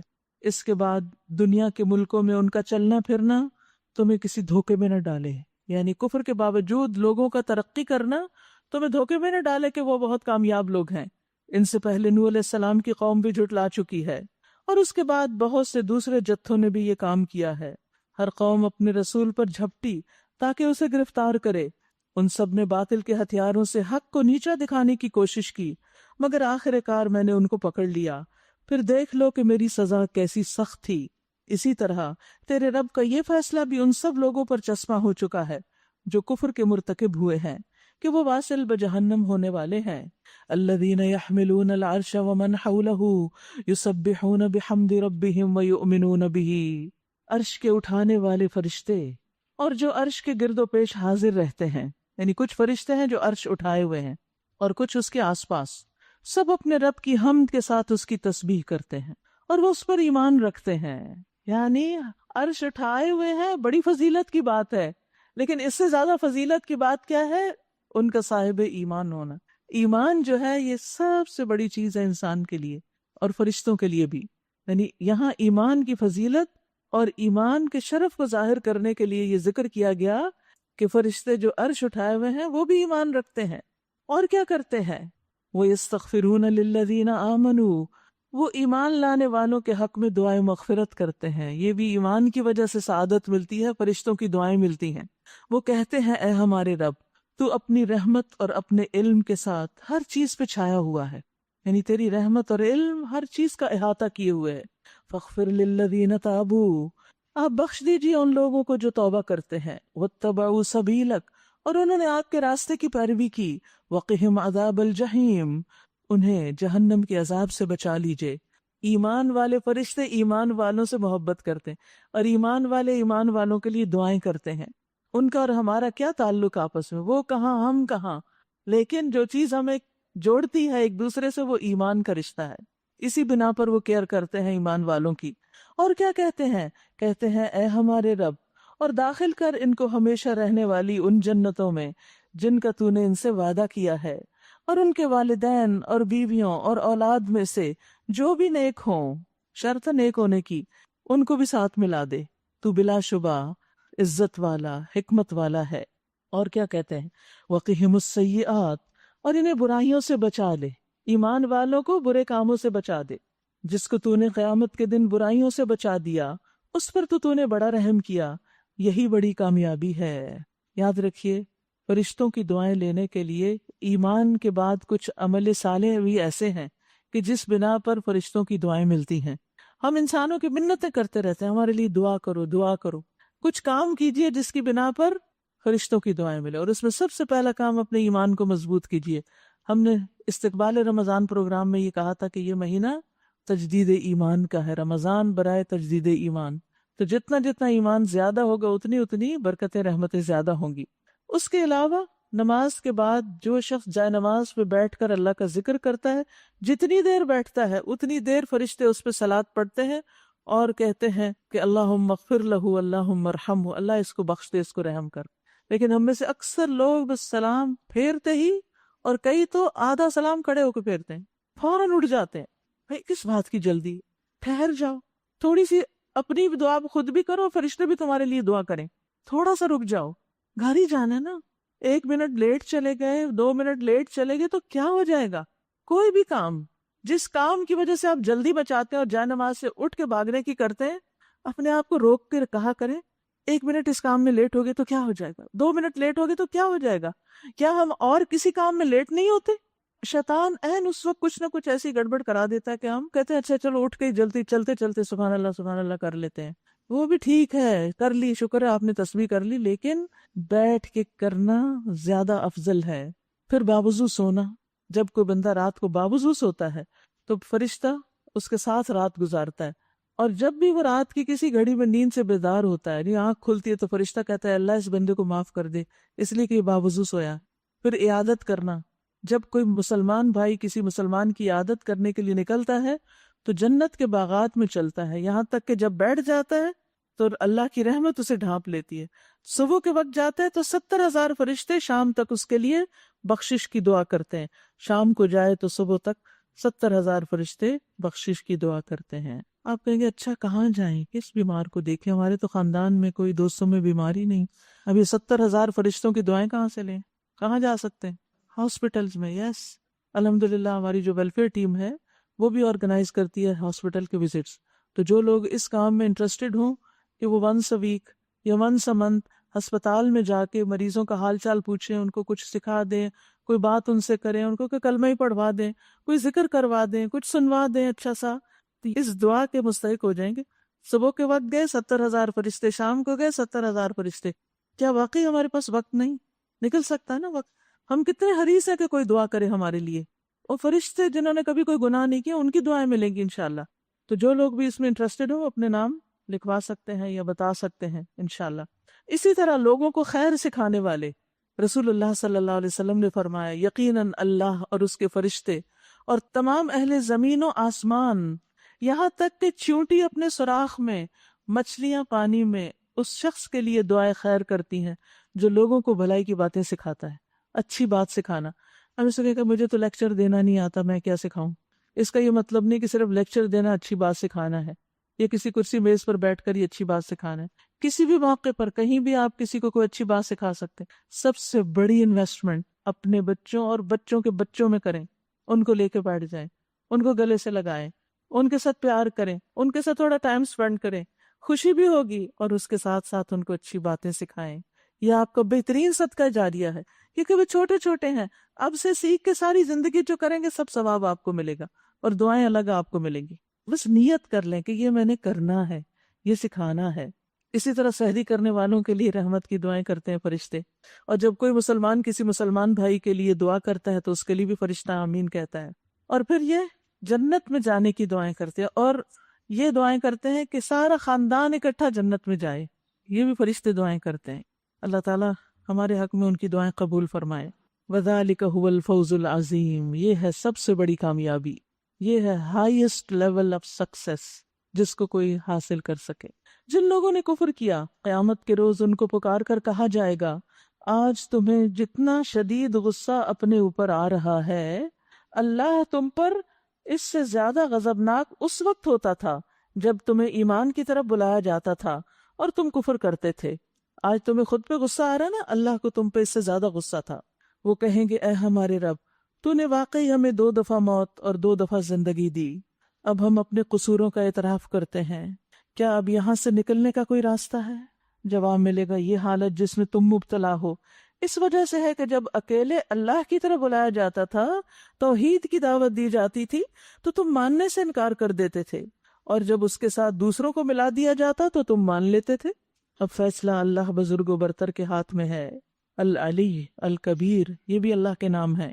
وہی ہے جو تم کو اپنی نشانیاں دکھاتا ہے، وہی ہے جو تم کو اپنی نشانیاں دکھاتا ہے، اور آسمان سے تمہارے لیے رزق نازل کرتا ہے، مگر ان نشانیوں کے مشاہدے سے سبق صرف وہ لیتا ہے جو اللہ کی طرف رجوع کرنے والا ہو۔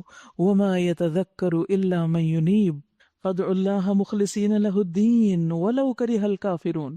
اللہ ہی کو پکارو اپنے دین کو اس کے لیے خالص کر کے، صاف نیت کے ساتھ، خواہ تمہارا یہ فعل کافروں کو کتنا ہی ناگوار ہو۔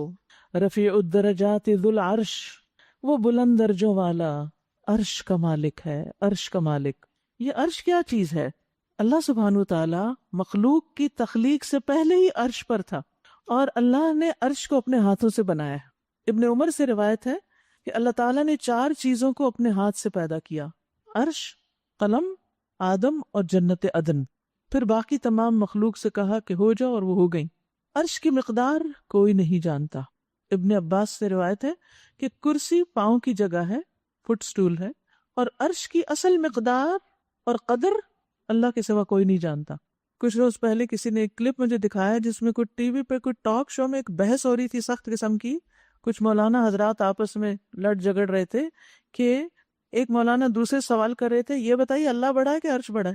اتنی تکلیف ہوئی کہ یہ کرنے کی باتیں ہیں اور سارے عوام کے سامنے. آپ لوگوں کا تو فریضہ یہ بنتا ہے کہ آپ لوگوں کو بتائیں کہ عرش ہے کیسا. جو اللہ نے جتنا بتایا بس اس کے مطابق آپ یہ کیوں پوچھ رہے ہیں کہ اللہ بڑا یا عرش بڑا.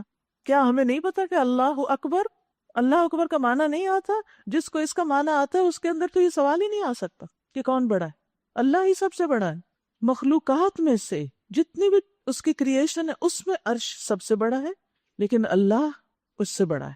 اور پھر عرش پانی پر ہے اور پانی آسمانوں کے اوپر ہے، اور اللہ تعالی اس کے اوپر تمام مخلوقات کا احاطہ کیے ہوئے اور سب کے حال جانتے ہیں. اب کوئی آپ سے اگر پوچھے اللہ تعالیٰ وہاں بیٹھے ہیں کہ کھڑے ہیں کہ کیسے، امام مالک سے یہی سوال کسی نے کیا تھا تو انہوں نے کہا تھا کہ عرش کا ہونا معلوم ہے اور کیفیت مجہول ہے، ہمیں نہیں پتا کہ استوا کیسے ہے. قرآن مجید میں 7 یا زیادہ دفعہ آتا ہے کہ اللہ تعالیٰ عرش پر مستوی ہے، اور اس کے بارے میں سوال کرنا بدعت ہے. جب اللہ کے رسول صلی اللہ علیہ وسلم نے ہمیں نہیں بتایا تو اس کے بعد ہم کہاں سے جانیں گے؟ نہ آپ سے کسی نے سوال کیا اور نہ آپ نے اللہ تعالیٰ سے سوال کیا کہ اللہ تعالیٰ اچھا آپ عرش پر کیسے ہیں آپ وہاں. نبی صلی اللہ علیہ وسلم نے اس طرح کے سوال نہیں کیے اپنے رب سے، اور نہ ہمیں ایسی معلومات دی کیونکہ اس کا ہم سے تعلق نہیں. ہمارے لیے ایمان لانا کافی ہے کہ اللہ سب سے اوپر ہے، سب سے بلند ہے. ابھی پیچھے صفات 2 پڑھی، العلی علو، عالی بلند اوپر، الکبیر بڑا. بس یہی ان صفات پر ایمان لانا یہ ہماری ذمہ داری ہے. باقی کیفیت کتنا بڑا ہے، کتنا چوڑا ہے، کتنا کیا، یہ باتیں کرنا گناہ کے سوال ہے، یہ نہیں کرنے چاہیے کسی سے بھی. یہاں سے ہمیں سب سے پہلی چیز کیا نظر آتی ہے؟ آسمان. ایک آسمان سے دوسرے کا فاصلہ کتنا ہے؟ 500 سال کا. کتنے آسمان ہیں؟ 7 آسمان. آسمانوں کے بعد پھر جنت ہے. آسمانوں کے اوپر کیا ہے؟ جنت. جنت کے 100 درجے ہیں. ہر درجے کے بیچ کا فاصلہ کتنا ہے؟ 200 سال کا. اس کے اوپر پانی ہے، اس کے اوپر عرش ہے، اس کے اوپر ہمارا رب ہے. کتنا بلند، العلی العظیم العلی الکبیر. اور وہاں سے وہ ہماری سنتا ہے اور ہمارے حال جانتا ہے. اسی لیے تو کہا گیا انہوں نے اللہ کی قدر ہی نہیں کی، اس کی عظمت کو پہچانا ہی نہیں. عبداللہ ابن عمر کہتے ہیں کہ اللہ نے 7ویں آسمان سے اوپر پانی بنایا اور پانی کے اوپر عرش بنایا اور بیچ میں پھر جنت ہے. قسم ہے اس ذات کی جس کے ہاتھ میں میری جان ہے، سورج اور چاند کو اچھی طرح معلوم ہے کہ قیامت کے دن ان کو جہنم میں جانا ہوگا. حاملین عرش، کچھ فرشتے عرش کو اٹھائے ہوئے ہیں. قرآن مجید میں بھی آتا ہے وَيَحْمِلُ عَرْشَ رَبِّكَ فَوْقَهُمْ يَوْمَئِذٍ ثَمَانِيَةٌ. قیامت کے دن عرش کو 8 فرشتے اٹھائے ہوئے ہوں گے. تو ابو جہل اور لوگوں نے مذاق اڑایا کہ وہ کہنے لگے وہاں کو کوئی پہلوان، تو اس نے کہا اتنوں کو تو میں پکڑ لوں گا اور باقیوں کو تم نبٹ لینا، اور اس قسم کا مذاق انہوں نے کیا. لیکن انہیں نہیں معلوم کہ ایک ایک فرشتہ خود کتنا بڑا ہے. سنن نبی داؤد کی روایت ہے، نبی صلی اللہ علیہ وسلم نے فرمایا مجھے اجازت دی گئی ہے کہ میں اللہ کا عرش اٹھانے والے فرشتوں کے بارے میں کچھ بیان کروں. اور آپ نے صرف ایک چھوٹی سی بات بیان کی کہ اس کے کانوں کی لو سے کندھے تک، یہ بس اتنی جگہ، اس کا درمیانی فاصلہ 700 سال کی مسافت کا ہے. تو باقی ان کا سائز کیا ہوگا؟ اللہ اکبر. اور پھر عرش کا سائز کیا ہوگا؟ اور حاملین عرش خوبصورت آواز میں رب کی پاکی بیان کرتے رہتے ہیں، تسبیح کرتے رہتے ہیں، ایک دوسرے کو اچھی اور نرم آواز میں جواب دیتے ہیں. 4 کہتے ہیں سبحانک و بحمدک علی حلمک بعد علمک، اور 4 کہتے ہیں سبحانک و بحمدک علی عفوک بعد قدرتک. اور یہ یاد رکھیے کہ لوح محفوظ عرش پر ہے، ٹھیک ہے، اور اس پر کیا لکھا ہے؟ میری رحمت میرے غضب پر حاوی ہے. لہذا ایسے کام کریں جس سے اللہ کی رحمت آئے. وہ بلند درجوں والا مالک عرش. اب جب یہ لفظ آئے نا، یہ صفت اللہ کی کہ ذل عرش، تو تھوڑا تخیل سے بھی کام لیا کریں، اوپر سے اوپر سے اوپر سے، یعنی کہ انسان کی سوچ جواب دے جاتی ہے. جب اس کی بنائی ہوئی تخلیق، یہ گیلیکسیز، ستارے اور سیارے یہ اتنے بڑے بڑے ہیں تو ان کا بنانے والا کتنا بڑا ہوگا. اپنے بندوں میں سے جس پر چاہتا ہے اپنے حکم سے روح نازل کرتا ہے تاکہ وہ ملاقات کے دن سے خبردار کرے. وہ دن جب کہ سب لوگ بے پردہ ہوں گے، اللہ سے ان کی کوئی بات بھی چھپی ہوئی نہ ہوگی. اس روز پکار کر پوچھا جائے گا آج بادشاہت کس کی ہے؟ سارا عالم پکار اٹھے گا اللہ واحد قہار کی. کہا جائے گا آج ہر شخص کو اس کی کمائی کا بدلہ دیا جائے گا جو اس نے کی تھی. آج کسی پر کوئی ظلم نہ ہوگا اور اللہ حساب لینے میں بہت تیز ہے، بہت جلد حساب لے لے گا. اے نبی صلی اللہ علیہ وسلم، ڈراؤ ان لوگوں کو اس دن سے جو قریب آ لگا ہے، جب کلیجے منہ کو آ رہے ہوں گے. اتنی گھبراہٹ کا دن، اور لوگ چپ چاپ غم کے گھونٹ پیے کھڑے ہوں گے. ظالموں کا نہ کوئی مشفق دوست ہوگا اور نہ کوئی شفیع سفارشی جس کی بات مانی جائے. اللہ نگاہوں کی چوری تک سے واقف ہے. یعلم خائنۃ العیون، وہ عرش کا مالک بندہ ادھر سے ادھر اشارہ کرے آنکھ کا اس کو بھی دیکھ لیتا ہے، یا جس حرام چیز پر وہ کنکھیوں سے بھی نظر ڈالتا ہے اس کو بھی دیکھ لیتا ہے. کہاں جواز رہ جاتا ہے فحش فلمیں دیکھنے کا، ننگے جسم دیکھنے کا، دوسروں کے سطر دیکھنے کا، حرام منظر دیکھنے کا. جس کے دل میں ذرا بھی اللہ کا خوف ہو کہ وہ تو نگاہ کی چھوٹی سی خیانت بھی دیکھ لیتا ہے. وہ کیسے لوگوں سے چھپ کے اور اللہ دیکھ رہا ہو اس کے سامنے اپنے اسکرین کے اوپر فحش مناظر دیکھے. ایسا شخص جو اللہ سے ڈرتا نہیں دیکھ سکتا، کیونکہ اللہ نے منع کیا اس چیز سے. یعنی کسی کا سطر دیکھنا حرام ہے، تو ایسے میں یہ حرام کام وہی کر سکتا ہے جو اللہ سے نہ ڈرتا ہو.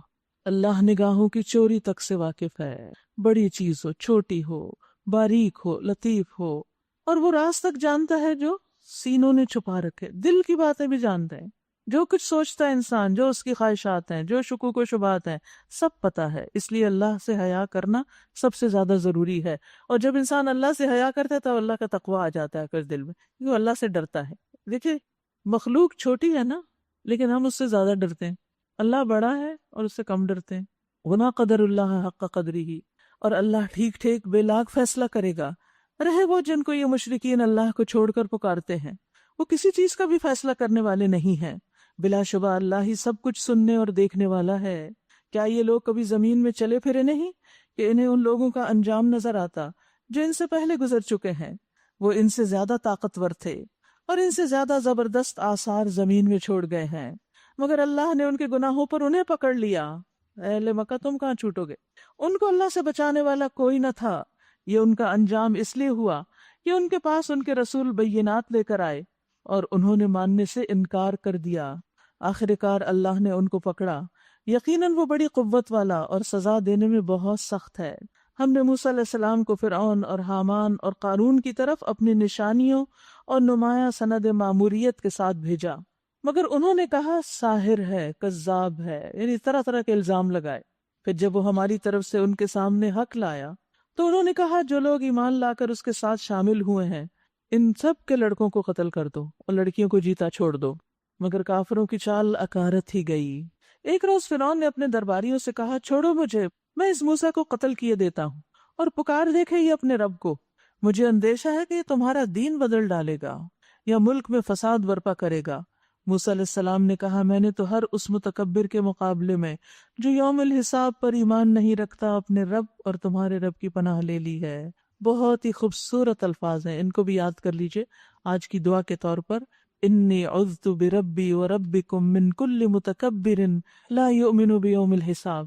جب کبھی کسی کا خطرہ ہو، کوئی دشمن کا یا ایسا موقع کہ جو لوگ اللہ سے نہیں ڈرتے، آپ کو ان کے ظلم کا خوف ہو، تو آپ اللہ کی پناہ لیں ہر متکبر کے شر سے بچنے کے لیے.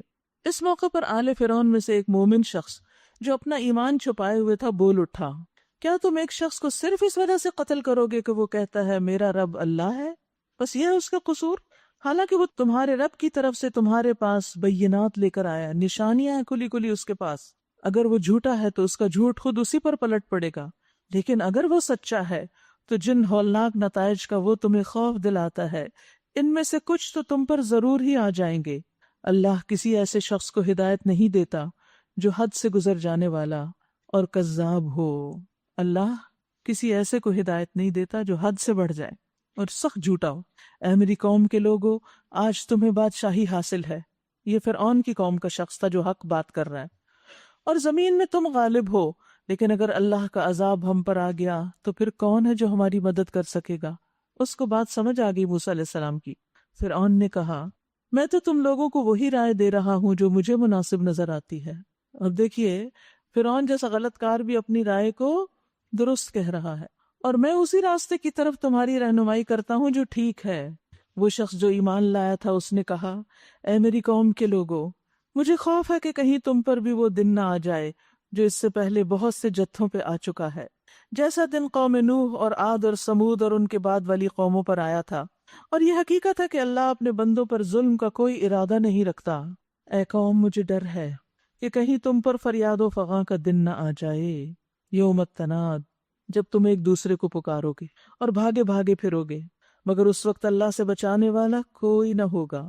سچ یہ ہے کہ جسے اللہ بھٹکا دے اسے پھر کوئی راستہ دکھانے والا نہیں ہوتا۔ اس سے پہلے یوسف علیہ السلام تمہارے پاس بینات یعنی کھلی نشانیاں لے کر آئے تھے، مگر تم ان کی لائی ہوئی تعلیم کی طرف سے شک ہی میں پڑے رہے۔ پھر جب ان کا انتقال ہو گیا تو تم نے کہا اب ان کے بعد اللہ کوئی رسول ہرگز نہ بھیجے گا۔ اسی طرح اللہ ان سب لوگوں کو گمراہی میں ڈال دیتا ہے جو حد سے گزرنے والے اور شکی ہوتے ہیں، اور اللہ کی آیات میں جھگڑے کرتے ہیں بغیر اس کے کہ ان کے پاس کوئی سند یا دلیل آئی ہو۔ یہ رویہ اللہ اور ایمان لانے والوں کے نزدیک سخت مبغوض ہے۔ اسی طرح اللہ ہر متکبر اور جبار کے دل پر ٹھپا لگا دیتا ہے۔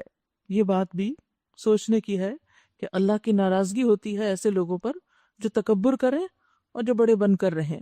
وقال فرعون یا حامان، فرعون نے کہا اے حامان، میرے لیے ایک بلند عمارت بنا تاکہ میں راستوں تک پہنچ سکوں، آسمانوں کے راستوں تک، اور موسیٰ کے الہ کو جھانک کر دیکھوں۔ مجھے تو یہ موسیٰ جھوٹا ہی معلوم ہوتا ہے۔ اس طرح فرعون کے لیے اس کی بدعملی خوشنما بنا دی گئی اور وہ راہ راست سے روک دیا گیا۔ شیطان نے اس کے برے کام اس کو خوبصورت بنا کر دکھائے۔ فرعون کی ساری چال بازی اس کی اپنی تباہی کے راستے ہی میں صرف ہوئی۔ جو کچھ وہ کر رہا تھا وہی اس کے وبال کا سبب بن گیا۔ وہ شخص جو ایمان لایا تھا بولا، اے میری قوم کے لوگو، میری بات مانو، میں تمہیں صحیح راستہ بتاتا ہوں۔ اے قوم، دنیا کی زندگی تو چند روزہ ہے، تھوڑے دن کی بات ہے۔ ہمیشہ کے قیام کی جگہ تو آخرت ہی ہے۔ جو برائی کرے گا اس کو اتنا ہی بدلہ ملے گا جتنی اس نے برائی کی ہوگی، اور جو نیک عمل کرے گا خواہ وہ مرد ہو یا عورت، بشرطے کہ ہو وہ مومن، ایسے سب لوگ جنت میں داخل ہوں گے جہاں ان کو بے حساب رزق دیا جائے گا۔ اے قوم، آخر یہ کیا ماجرا ہے کہ میں تو تم لوگوں کو نجات کی طرف بلاتا ہوں اور تم لوگ مجھے آگ کی طرف دعوت دیتے ہو۔ تم مجھے اس بات کی دعوت دیتے ہو کہ میں اللہ سے کفر کروں اور اس کے ساتھ ان ہستیوں کو شریک ٹھہراؤں جنہیں میں نہیں جانتا، حالانکہ میں تمہیں اس زبردست مغفرت کرنے والے رب کی طرف بلا رہا ہوں۔ نہیں، حق یہ ہے اور اس کے خلاف نہیں ہو سکتا کہ جن کی طرف تم مجھے بلا رہے ہو ان کے لیے نہ دنیا میں کوئی دعوت ہے نہ آخرت میں، اور ہم سب کو پلٹنا اللہ ہی کی طرف ہے، اور حد سے گزرنے والے آگ میں جانے والے ہیں۔ آج جو کچھ میں کہہ رہا ہوں، ان قریب وہ وقت آئے گا جب تم اسے یاد کرو گے، اور اپنا معاملہ میں اللہ کے سپرد کرتا ہوں، وہ اپنے بندوں کا نگہبان ہے۔ افوض امری الی اللہ ان اللہ بصیر بالعباد۔ یاد رکھیے رات کو سوتے وقت بھی جو دعائیں پڑھتے ہیں نا، اس میں بھی ایک دعا ہے جس میں آتا ہے وفوضت امری الیک۔ کسی کے ساتھ کوئی جھگڑا معاملہ ہو جائے، کوئی مشکل آ جائے، میں اپنا معاملہ اللہ کے سپرد کر کے سوتا ہوں۔ بے شک اللہ بندوں کو خوب دیکھ رہا ہے۔ آخر کار ان لوگوں نے جو بری سے بری چالیں اس مومن کے خلاف چلی، اللہ نے ان سب سے اس کو بچا لیا، اور فرعون کے ساتھ ہی خود بدترین عذاب کے پھیر میں آ گئے۔ اب دیکھیے اللہ نے کیسے اکیلا تھا وہ پوری قوم کے مقابلے میں، اللہ نے اس کو بچا لیا اور چالے چلنے والوں کو پکڑ لیا۔ وحاق بآل فرعون سوء العذاب۔ یہ سوء العذاب کیا تھا جس میں آل فرعون مبتلا ہوئی؟ پتہ ہے آپ کو کیا ہوا تھا؟ ڈوب کر مرے تھے، سمندر میں ڈوب گئے تھے۔ موسیٰ علیہ السلام کا پیچھا کر رہے تھے، موسیٰ علیہ السلام تو آگے نکل گئے اور سمندر واپس پھر مل گیا اور یہ سب ڈوب گئے۔ یاد رکھیے پانی میں ڈوب کے مرنا بڑا تکلیف دہ ہوتا ہے۔ یہاں اس کو سوء العذاب کہا گیا ہے کیونکہ ڈوبنے والے کو سانس بند ہو جانے کے ساتھ ایک مدت تک تکلیف میں مبتلا کیا جاتا ہے۔ آپ نے محسوس کیا ہوگا کہ شام کو جب آپ افطار کے بعد پانی پی لیتے ہیں تو جسم کی کیا حالت ہوتی، جسم ٹوٹنے لگتا ہے۔ تو کہاں جب ڈوبتا ہے شخص تو پانی اندر جا جا کے آپ نے دیکھو کہ پیٹ بھر جاتا ہے، ناک سے پانی، کان سے پانی، آنکھ سے پانی، منہ سے پانی، اور پھر کبھی انسان اوپر آتا ہے اور کبھی نیچے جاتا ہے، کبھی ڈوبتا ہے کبھی اوپر تیرتا ہے۔ آپ دیکھیے کہ سمندر کا آپس میں ملنا، ان لہروں کا ٹھاٹے مارنا، ان آوازوں کا شور انسان کو اور گھبراہٹ میں مبتلا کرتا ہے جب انسان کو یہ پتا ہو کہ وہ ہلاکی ہو جائے گا۔ اسی طرح پھر زندہ یا مردہ مچھلیوں کے کھانے کا نشانہ بن جاتا ہے، یعنی کبھی تو وہ زندے کو ہی کھا جاتی ہیں اور کبھی مردے کو، یا اور بھی مخلوق ہوتی ہے مچھلیاں نہ بھی ہو تو۔ یہاں پر آپ دیکھیے کہ آل فرعون کو ڈوبنے کی سزا ملی، ڈوب کر مرنے سے پناہ بھی مانگنی چاہیے کہ اللہ ہمیں اس سے محفوظ رکھنا۔ کبھی نہاتے ہوئے بھی پانی ذرا منہ پہ آ جائے نا، سانس روکنے لگے تو کتنی سخت تکلیف ہوتی۔ وہ دعا ہے اللہم انی اعوذ بک من التردی والہدم والغرق والحریق واعوذ بک ان یتخبطنی الشیطان عند الموت۔ اس کتاب میں انشاءاللہ آپ کو قرآن المسنون میں مل جائے گی، آپ سب کو یہ دی گئی تھی اسی لیے کہ اس کو اگر آپ مسلسل اپنے مطالعے میں رکھیں، قرآن مجید کے ساتھ ہی رکھ لیں، قرآن مجید پڑھ کے رکھا اس کے بعد دعا قبول ہوتی ہے، اس کے اندر نشانی رکھ لیں اور کچھ دعائیں ایک دن مانگ لیں، ایک صفحہ پڑھ لیں، 2 پڑھیں، تہجد کے وقت پڑھیں، عمرے پہ جائیں، کہیں بھی ساری چیزیں جمع ہو جاتی ہیں۔ جب ہم خود سے دعائیں مانگتے ہیں ہمیں کبھی یاد آیا کہ یا اللہ ڈوب کے مرنے سے بچانا، اللہ یہ کہ کبھی کوئی کسی کا سنے تو اس وقت انسان سوچتا ہے اللہ تعالیٰ ہمیں بھی محفوظ ہے، تھوڑی دیر کے لیے ڈرتے ہیں اسے پھر بھول جاتے ہیں۔ تو یہ دعائیں ہمیں اپنی آخرت بھی یاد کراتی رہتی ہیں۔ النار، اور پھر کیا ہوا، وہ پانی میں گئے تھے لیکن برزخ میں آگ کا عذاب بھی شروع ہو گیا۔ نبی صلی اللہ علیہ وسلم جب گئے تھے معراج پر تو آپ کو دکھایا گیا کہ آل فرعون کس طرح صبح و شام آگ پر پیش کی جاتی ہے۔ اسی سے پھر قبر کے عذاب کی بھی تصدیق ہوتی ہے۔ دوزخ کی آگ ہے جس کے سامنے صبح و شام پیش کیے جاتے ہیں، اور جب قیامت کی گھڑی آئے گی تو حکم ہوگا آل فرعون کو شدید تر عذاب میں داخل کرو، یعنی جہنم کے عذاب میں۔ قبر کا عذاب ہلکا ہے جہنم کے سامنے۔ پھر ذرا خیال کرو اس وقت کا جب یہ لوگ دوزخ میں ایک دوسرے سے جھگڑ رہے ہوں گے۔ دنیا میں جو لوگ کمزور تھے وہ بڑے بننے والوں سے کہیں گے ہم تمہارے تابع تھے، اب کیا یہاں تم نار جہنم کی تکلیف کے کچھ حصے سے ہم کو بچا لو گے؟ وہ بڑے بننے والے جواب دیں گے ہم سب یہاں ایک حال میں ہیں، سبھی عذاب میں ہیں، اور اللہ بندوں کے درمیان فیصلہ کر چکا ہے۔ پھر یہ دوزخ میں پڑے ہوئے لوگ جہنم کے اہلکاروں سے کہیں گے اپنے رب سے دعا کرو کہ ہمارے عذاب میں بس ایک دن کی کمی کر دے۔ جیسے ہوتا ہے نا پورا ویک کام کرتے ہیں تو پھر ویکینڈ پہ کیا کرتے ہیں، آرام کرتے ہیں، تو وہاں جہنم میں بھی کہیں گے ایک دن ہمیں اس عذاب سے چھٹی مل جائے۔ وہ پوچھیں گے کیا تمہارے پاس تمہارے رسول بینات لے کر نہیں آتے رہے؟ وہ کہیں گے ہاں۔ جہنم کے اہلکار کہیں گے پھر تو تم دعا ہی کرو، اور کافروں کی دعا اکارت ہی جانے والی ہے۔ ایک روایت میں آتا ہے کہ کئی سال تک تو وہ جہنم کا دروغہ جواب بھی نہیں دے گا ان کو، وہ چیخے ماریں گے، پکاریں گے، وہ بات بھی نہیں کرے گا ان سے۔ وہ اللہ تعالیٰ سے بات کرنا چاہیں گے، اللہ تعالیٰ فرمائے قال اخسؤوا فیہا ولا تکلمون، اسی میں پڑے رہو ذلیل ہو کے، مجھ سے مت بات کرو۔ اب آپ دیکھیے ایک شخص مصیبت میں اور کوئی اس کی فریاد سنے ہی نہ، اس سے مصیبت اور بڑھ جاتی ہے۔ اتنی بھیانک ہے وہ جگہ، ہر اس چیز سے بچنا چاہیے جو وہاں لے جانے والی ہو۔ پھر تم دعا ہی کرو، اور کافروں کی دعا اکارت ہی جانے والی، یعنی جہنم میں دعائیں نہیں قبول ہوں گی، دنیا میں ہوں گی، یہاں مانگے خوب خوب۔ یقین جانو کہ ہم اپنے رسولوں اور ایمان لانے والوں کی مدد اس دنیا کی زندگی میں بھی لازمن کرتے ہیں۔ اللہ اکبر، اخلاص کی ضرورت ہے، اللہ کی مدد آتی ہے، اور اس روز بھی کریں گے جب گواہ کھڑے ہوں گے، جب ظالموں کو ان کی معذرت کچھ بھی فائدہ نہ دے گی، ان پر لعنت پڑے گی اور بدترین ٹھکانہ ان کے حصے میں آئے گا۔ دنیا میں کیسے مدد ہوتی؟ ابن عباس کہتے ہیں ان کو غلبہ اور طاقت دے کر، یا دلیل دے کر، حق بات کی دلیل ان کو اللہ تعالیٰ سجا دیتا ہے، یا پھر کسی بھی طرح ان کو نجات دے کر ظالموں کے ظلم وغیرہ سے۔ نبی صلی اللہ علیہ وسلم نے فرمایا، صحیح مسلم کی روایت ہے، میری امت میں سے ایک جماعت ہمیشہ حق پر غالب رہے گی، جو انہیں رسوا کرنا چاہے گا وہ انہیں کوئی نقصان نہیں دے سکے گا۔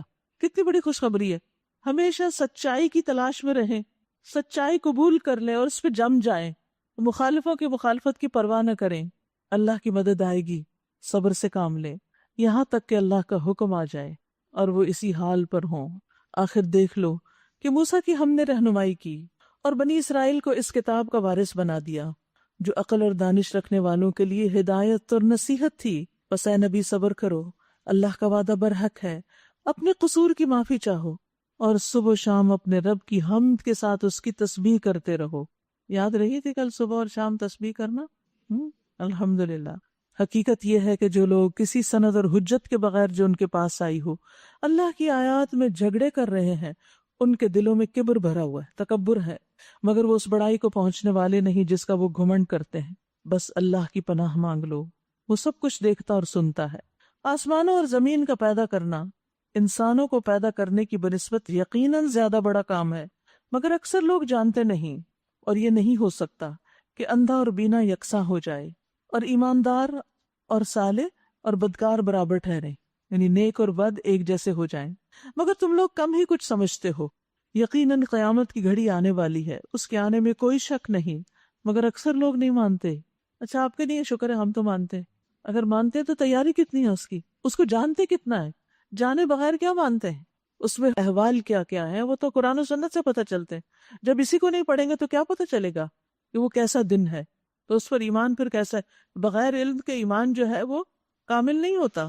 وقال ربكم ادعوني استجب لكم ان الذين يستكبرون عن عبادتي سيدخلون جہنم داخرین۔ تمہارا رب کہتا ہے مجھے پکارو، میں تمہاری دعائیں قبول کروں گا۔ کیا رب کی بات جھوٹی ہو سکتی؟ نہیں۔ تو ہمیں دعائیں کرتے رہنا چاہیے۔ جو لوگ گھمنڈ میں آ کر میری عبادت سے منہ موڑتے ہیں ضرور وہ ذلیل و خوار ہو کر جہنم میں داخل ہوں گے۔ اب یہاں عبادت کیا عبادت ہے؟ دعا کی عبادت۔ یاد رکھیے اللہ تعالیٰ دعا نہ کرنے والے سے ناراض ہوتے ہیں، کیونکہ دعا ایک عبادت ہے۔ سفیان ثوری اکثر کہا کرتے تھے، اے وہ ذات جس کو اپنے تمام بندوں میں سے وہ انسان سب سے زیادہ محبوب ہے جو اس سے مانگے اور زیادہ مانگے، کثرت سے مانگے، یعنی جو جتنا زیادہ مانگتا ہے اتنا اللہ کا پیارا ہے۔ تو دعاؤں کی کثرت، اور پھر فارملی بھی مانگے اور اٹھتے بیٹھتے بھی مانگے، چھوٹی چھوٹی چیزیں بھی مانگے اللہ سے، اللہ کو اچھا لگتا ہے۔ اے وہ ذات جس کو اپنے تمام بندوں میں وہ انسان سب سے زیادہ ناپسند ہے جو اس سے نہیں مانگتا، اے رب تیرے سوا کوئی بھی ایسا نہیں جو بے نیاز ہو اور نہ مانگے، یعنی اس کو مانگنے کی ضرورت نہ ہو۔ یاد رکھیے جب ہمیں کوئی مشکل آتی ہے نا تو جتنی ہم اس مشکل کے حل کے لیے بندوں کے پیچھے بھاگتے ہیں نا، اور جتنا وقت لگاتے ہیں ان کو کنونس کرنے کے لیے کہ وہ ہماری مدد کریں، اتنا اگر ہم دعا میں بھی لگا دیں نا تو ہمارا مسئلہ حل ہو جائے۔ بندوں کے پیچھے ہم زیادہ بھاگتے ہیں، فکر میں زیادہ دیر رہتے ہیں، دعا کم کرتے ہیں، دعا پہ یقین ہی نہیں ہوتا کہ اس سے کچھ ہوگا۔ ہم سمجھتے ہیں جو لوگ کر دیں گے وہ زیادہ ہے، وہی ہے مسئلے کا حل۔ تو دعا نہ کرنا اللہ کی ناراضگی مول لینا ہے۔ رسول اللہ صلی اللہ علیہ وسلم نے فرمایا جو آدمی اللہ سے سوال نہیں کرتا اللہ اس پہ ناراض ہو جاتا ہے۔ آپ نے فرمایا لوگوں میں سب سے بڑا عاجز وہ ہے جو دعا مانگنے سے عاجز ہے، اس کو دعا کی نہیں توفیق۔ آپ نے فرمایا دعا فائدہ دیتی ہے۔ اس کے بارے میں بھی جو کچھ نازل ہو چکا ہے، یعنی جو مصیبت آئی ہے اس کو دور کرنے کے لیے بھی کیا کرنا چاہیے؟ دعا مانگنی چاہیے۔ اور جو ابھی نہیں آئی اس کے لیے بھی، اس کو رد کرنے کے لیے بھی کہ وہ نہ آئے، اس کے لیے بھی دعا کرنی چاہیے۔ بس اے اللہ کے بندو تم پر دعا کرنا لازم ہے۔ اب جب یہ بات ہے نا ضرور قبول کروں گا، تو پھر یا تو اسی صورت میں وہ چیز مل جاتی ہے جو مانگتے ہیں، یا پھر اس سے کوئی بلا ٹل جاتی ہے، کوئی بہتر چیز ہمیں مل جاتی، یا پھر آخرت کے لیے ذخیرہ ہو جاتی، لیکن دعا سنی ضرور جاتی۔ وہ اللہ ہی تو ہے جس نے تمہارے لیے رات بنائی تاکہ تم اس میں سکون حاصل کر سکو اور دن کو روشن کیا۔ حقیقت یہ ہے کہ اللہ لوگوں پر بڑا فضل فرمانے والا ہے، مگر اکثر لوگ شکر ادا نہیں کرتے، یعنی رات کی نیند کا بھی شکر ادا نہیں کرتے۔ وہی اللہ تمہارا رب ہے، یعنی جو یہ سب کرتا ہے، ہر چیز کا خالق، اس کے سوا کوئی معبود نہیں، پھر تم کدھر سے بہکائے جا رہے ہو؟ اسی طرح وہ سب لوگ بہکائے جاتے رہے ہیں جو اللہ کی آیات کا انکار کرتے تھے۔ وہ اللہ ہی تو ہے جس نے تمہارے لیے زمین کو جائے قرار بنایا اور اوپر آسمان کا گنبد بنا دیا، جس نے تمہاری صورت بنائی اور بڑی ہی عمدہ بنائی، جس نے تمہیں پاکیزہ چیزوں کا رزق دیا۔ یاد رکھیے انسان کی تخلیق سب سے خوبصورت ہے۔ انسان کھڑا ہوتا ہے، اپنے ہاتھ سے کھاتا ہے، ہاتھ سے پکڑتا ہے، باقی مخلوق کوئی چونچ سے پکڑ رہی ہے، کوئی منہ سے دانتوں سے کاٹ رہی ہے، اور اگر وہ ہاتھ استعمال بھی کرے تو ان بیچاروں کے ہاتھ کتنے گندے ہوتے ہیں۔ وہی اللہ جس کے یہ کام ہے تمہارا رب ہے، بے حساب برکتوں والا۔ وہ کائنات کا رب ہے، وہی زندہ ہے، اس کے سوا کوئی معبود نہیں۔ اسی کو تم پکارو اپنے دین کو اس کے لیے خالص کرتے ہوئے۔ ساری تعریف اللہ رب العالمین کے لیے ہے۔ اب یہ دوسری بار آیا ہے کہ اللہ کے دین کو اس کے لیے خالص کر کے اس کو پکارو۔ اے نبی صلی اللہ علیہ وسلم ان سے کہہ دیجئے مجھے تو ان ہستیوں کی عبادت سے منع کر دیا گیا ہے جنہیں تم اللہ کو چھوڑ کر پکارتے ہو۔ میں یہ کام کیسے کر سکتا جبکہ میرے پاس میرے رب کی طرف سے بینات آ چکی ہیں؟ مجھے حکم دیا گیا ہے کہ میں اللہ رب العالمین کے آگے سر تسلیم خم کر دوں۔ وہی تو ہے جس نے تم کو مٹی سے پیدا کیا، پھر نطفے سے، پھر خون کے لوتھڑے سے، پھر وہ تمہیں بچے کی شکل میں نکالتا ہے، پھر تمہیں بڑا کرتا ہے تاکہ تم اپنی پوری طاقت کو پہنچ جاؤ، اور بڑھاتا ہے تاکہ تم بڑھاپے کو پہنچو، اور تم میں سے کوئی پہلے ہی واپس بلا لیا جاتا ہے بڑھاپے سے پہلے ہی۔ یہ سب کچھ اس لیے کیا جاتا ہے تاکہ تم اپنے وقت مقرر تک پہنچ جاؤ، اور اس لیے کہ تم حقیقت کو سمجھو۔ وہی ہے زندگی دینے والا اور وہی موت دینے والا ہے۔ وہ جس بات کا بھی فیصلہ کرتا ہے بس ایک حکم دیتا ہے کہ ہو جاؤ اور وہ ہو جاتی ہے۔ کیا تم نے دیکھا ان لوگوں کو جو اللہ کی آیات میں جھگڑتے ہیں، قرآن پہ بحثیں کرتے ہیں؟ کہاں سے وہ پھرائے جا رہے ہیں؟ جو لوگ اس کتاب کو اور ان ساری کتابوں کو جھٹلاتے ہیں جو ہم نے اپنے رسولوں کے ساتھ بھیجی تھی، ان قریب انہیں معلوم ہو جائے گا جب طوق ان کی گردنوں میں ہوں گے اور زنجیریں جن سے پکڑ کر وہ کھولتے ہوئے پانی کی طرف کھینچے جائیں گے، استغفر اللہ، پھر دوزخ کی آگ میں جھونک دیے جائیں گے۔ حسن بن ابی حسن کہتے ہیں کہ زنجیریں جہنمیوں کی گردنوں میں اس لیے نہیں ڈالی گئی ہے، یہ طوق اس لیے نہیں ڈالے گئے کہ انہوں نے رب کو عاجز کر دیا، بلکہ اس لیے کہ جب شعلے ان کو اوپر لے جائیں تو زنجیریں ان کو نیچے گرا دیں، اس کے وزن سے نیچے آ جائیں جہنم کی تہہ میں، اور پھر یہاں زنجیروں میں پکڑ کر وہ کھولتے ہوئے پانی کی طرف کھینچے جائیں، یعنی جب پیاس لگے تو اس طرف جائیں، اللہ اکبر، اور پھر آگ میں جھونک دیے جائیں، دوبارہ واپس آگ میں۔ یاد رکھیے جہنم کی آگ کو لوگوں سے بھی بھڑکایا جائے گا، وقودها الناس والحجارہ، یعنی وہ پتھروں سے بھی بھڑکے گی، سورج چاند بھی اس میں ڈالے جائیں گے، اور پھر انسان جب ڈالے جائیں گے تو ان کی اپنی ہیٹ ہوگی، اور اس طرح عذاب بڑھتا چلا جائے گا۔ چہروں کو اس طرح جھلس دے گی کہ جبڑے باہر نکل آئیں، شکلیں بد شکل ہو جائیں گی، کھال و دھیڑ دینے والی، نزاعۃ للشوا کلما خبت زدناہم سعیرا، جب آگ ہلکی ہونے لگی کہ اس کو اور بڑھکا دیا جائے گا۔ یاد رکھیے آگ تو آگ ہے، حدیث میں آتا ہے ایک جہنمی کا سانس 1,00,000 سے زائد لوگوں کو جلا سکتا ہے، صرف سانس، اتنا گرم سانس ہوگا، اللہ بچائے۔ نبی صلی اللہ علیہ وسلم نے فرمایا اگر اس مسجد میں، مسجد نبی کی بات کریں، 1,00,000 یا زائد افراد بیٹھے ہوں، اس زمانے میں تو نہیں تصور کیا جا سکتا تھا، لیکن آج کے دور میں آپ دیکھیں اتنا کراؤڈ ہو جاتا ہے، اور ان 1,00,000 لوگوں میں صرف ایک آدمی جہنمی ہو اور وہ سانس لے لے اور اس کی سانس ان سب کو پہنچے تو اس سانس کے اثر سے مسجد لوگوں سمیت جل جائے، اتنی سخت گرمی کی جگہ ہے وہ۔ اس لیے ہر اس چیز سے بچنے کی ضرورت ہے جو سزا کی طرف لے جانے والی ہے، اور توبہ کرنے کی ضرورت ہے۔ پھر ان سے پوچھا جائے گا کہ اب کہاں ہیں اللہ کے سوا وہ دوسرے الہ جن کو تم شریک کرتے تھے؟ وہ جواب دیں گے کھوئے گئے وہ ہم سے، ہمیں نہیں پتا کہاں گئے، بلکہ ہم اس سے پہلے کسی چیز کو نہیں پکارتے تھے، اب اپنی غلطیوں کا انکار کر دیں گے۔ اس طرح اللہ کافروں کا گمراہ ہونا متحقق کر دے گا۔ ان سے کہا جائے گا یہ تمہارا انجام اس لیے ہوا ہے کہ تم زمین میں غیر حق پر مگن تھے اور پھر اس پر اتراتے تھے، اب جاؤ جہنم کے دروازوں میں داخل ہو جاؤ، ہمیشہ تم کو وہیں رہنا ہے، بہت ہی برا ٹھکانہ ہے متکبروں کا۔ بس اے نبی صلی اللہ علیہ وسلم صبر کیجئے، اللہ کا وعدہ برحق ہے۔ اب خواہ ہم تمہارے سامنے ہی ان کو ان برے نتائج کا کوئی حصہ دکھا دیں جن سے ہم انہیں ڈرا رہے ہیں، یا اس سے پہلے تمہیں دنیا سے اٹھا لیں، پلٹ کر آنا تو انہیں ہماری ہی طرف ہے۔ اے نبی صلی اللہ علیہ وسلم تم سے پہلے ہم بہت سے رسول بھیج چکے ہیں جن میں سے بعض کے حالات ہم نے تم کو بتا دیے ہیں اور بعض کے نہیں بتائے۔ کسی رسول کی بھی یہ طاقت نہ تھی کہ اللہ کے اذن کے بغیر خود کوئی نشانی لے آتا، پھر جب اللہ کا حکم آ گیا تو حق کے مطابق فیصلہ کر دیا گیا، اور اس وقت غلط کار لوگ خسارے میں پڑ گئے۔ اللہ ہی نے تمہارے لیے یہ مویشی جانور بنائے تاکہ ان میں سے کسی پر تم سوار ہو اور کسی کا گوشت کھاؤ، ان کے اندر تمہارے لیے اور بھی بہت سے منافع ہیں، وہ اس کام بھی آتے ہیں کہ تمہارے دلوں میں جہاں جانے کی حاجت ہو ان پر تم وہاں پہنچ سکو، یعنی سواری کے کام ان پر بھی، اور کشتیوں پر تم سوار کیے جاتے ہو۔ اللہ اپنی یہ نشانیاں تمہیں دکھا رہا ہے، آخر تم اس کی کن کن نشانیوں کا انکار کرو گے؟ پھر کیا یہ زمین میں چلے پھرے نہیں کہ انہیں ان لوگوں کا انجام نظر آتا جو ان سے پہلے گزر چکے ہیں؟ وہ ان سے تعداد میں کہیں زیادہ تھے، ان سے بڑھ کر طاقتور تھے، اور زمین میں ان سے زیادہ شاندار آثار چھوڑ گئے ہیں۔ جو کچھ کمائی انہوں نے کی تھی آخر وہ ان کے کس کام آئی؟ جب ان کے رسول ان کے پاس بینات لے کر آئے تو وہ اسی علم میں مگن رہے جو ان کے اپنے پاس تھا۔ اللہ اکبر، رسولوں کا پیغام آیا، دین کی تعلیم آئی، لیکن وہ کس علم میں لگے رہے؟ فرحوا بما عندهم من العلم، اسی پہ اتراتے رہے۔ ہم بہت پڑھے لکھے لوگ ہیں، ہمیں سب کچھ پتا ہے، تم ہمیں کیا بتاؤ گے؟ دین کے علم کو حقیر سمجھا، اپنی ڈگریوں کو بڑا سمجھا، اور یہ مسئلہ آج نہیں، اس دور میں بھی تھا۔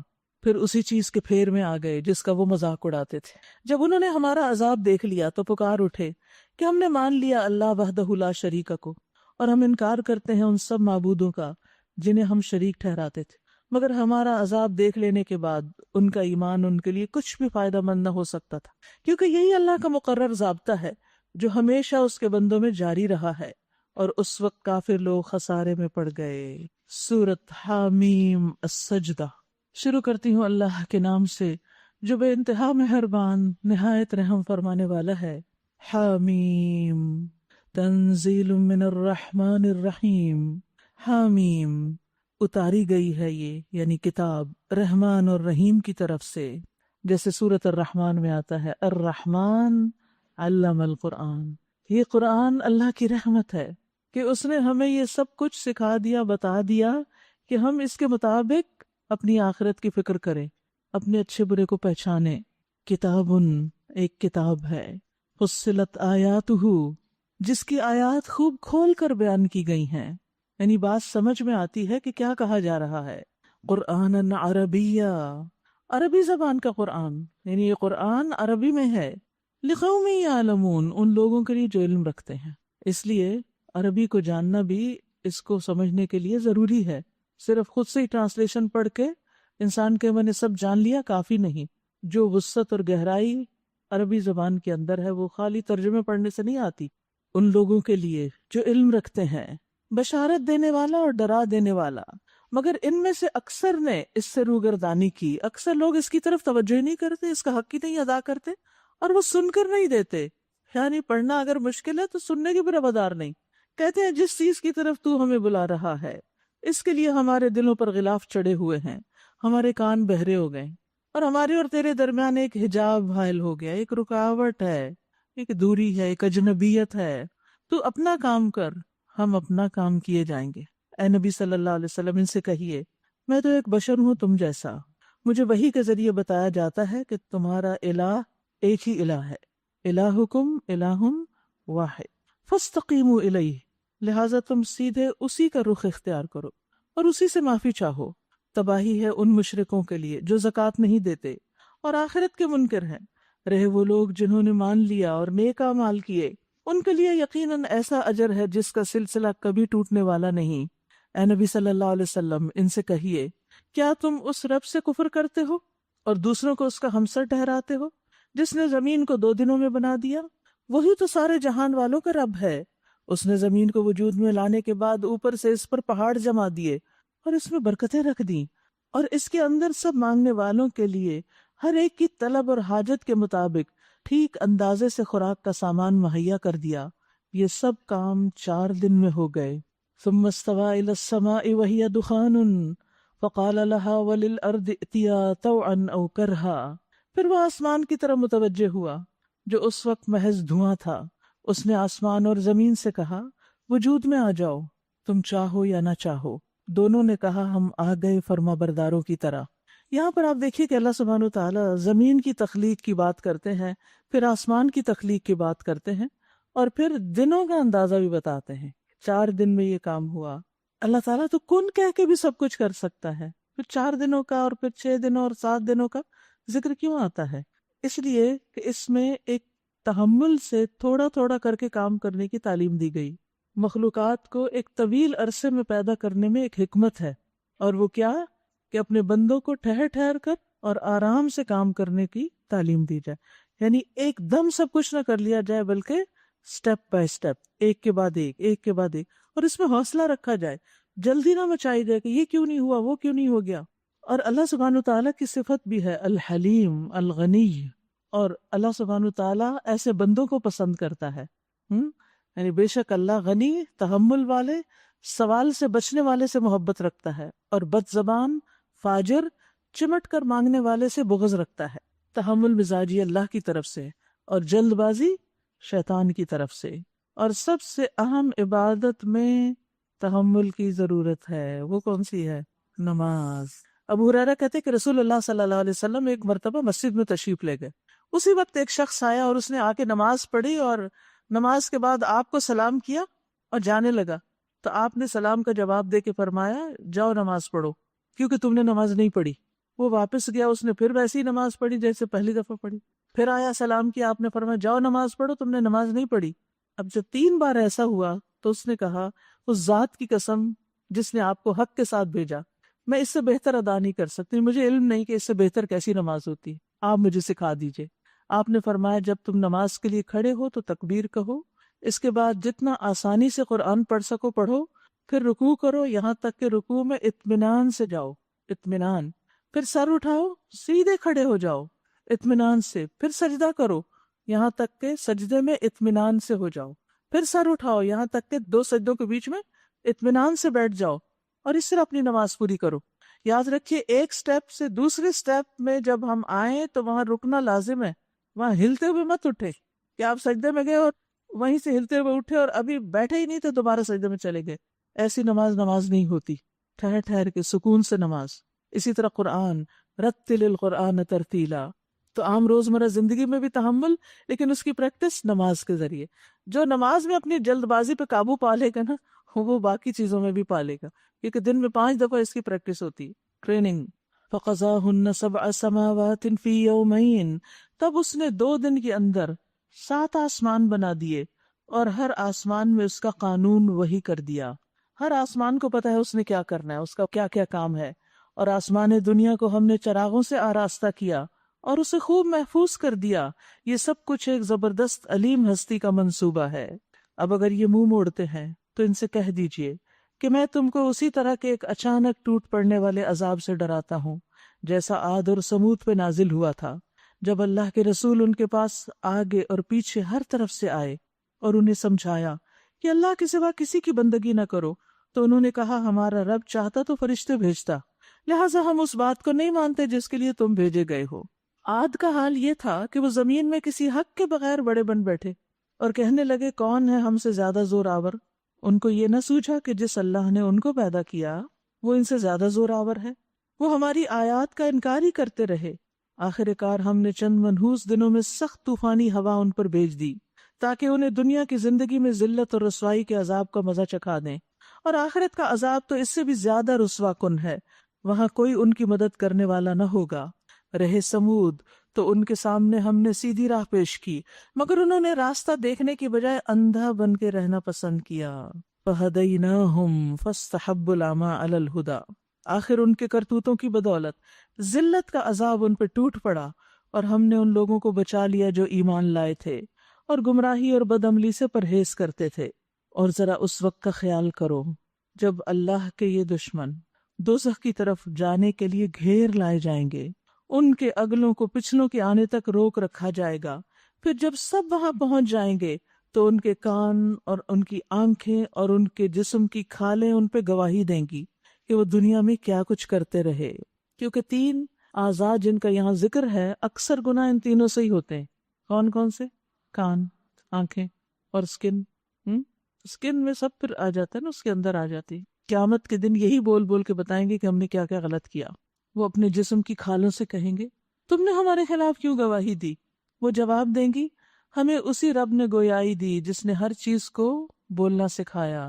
انطقنا اللہ الذی انطق کل شیء، اسی نے تم کو پہلی مرتبہ پیدا کیا تھا اور اب اسی کی طرف تم واپس لائے جا رہے ہو۔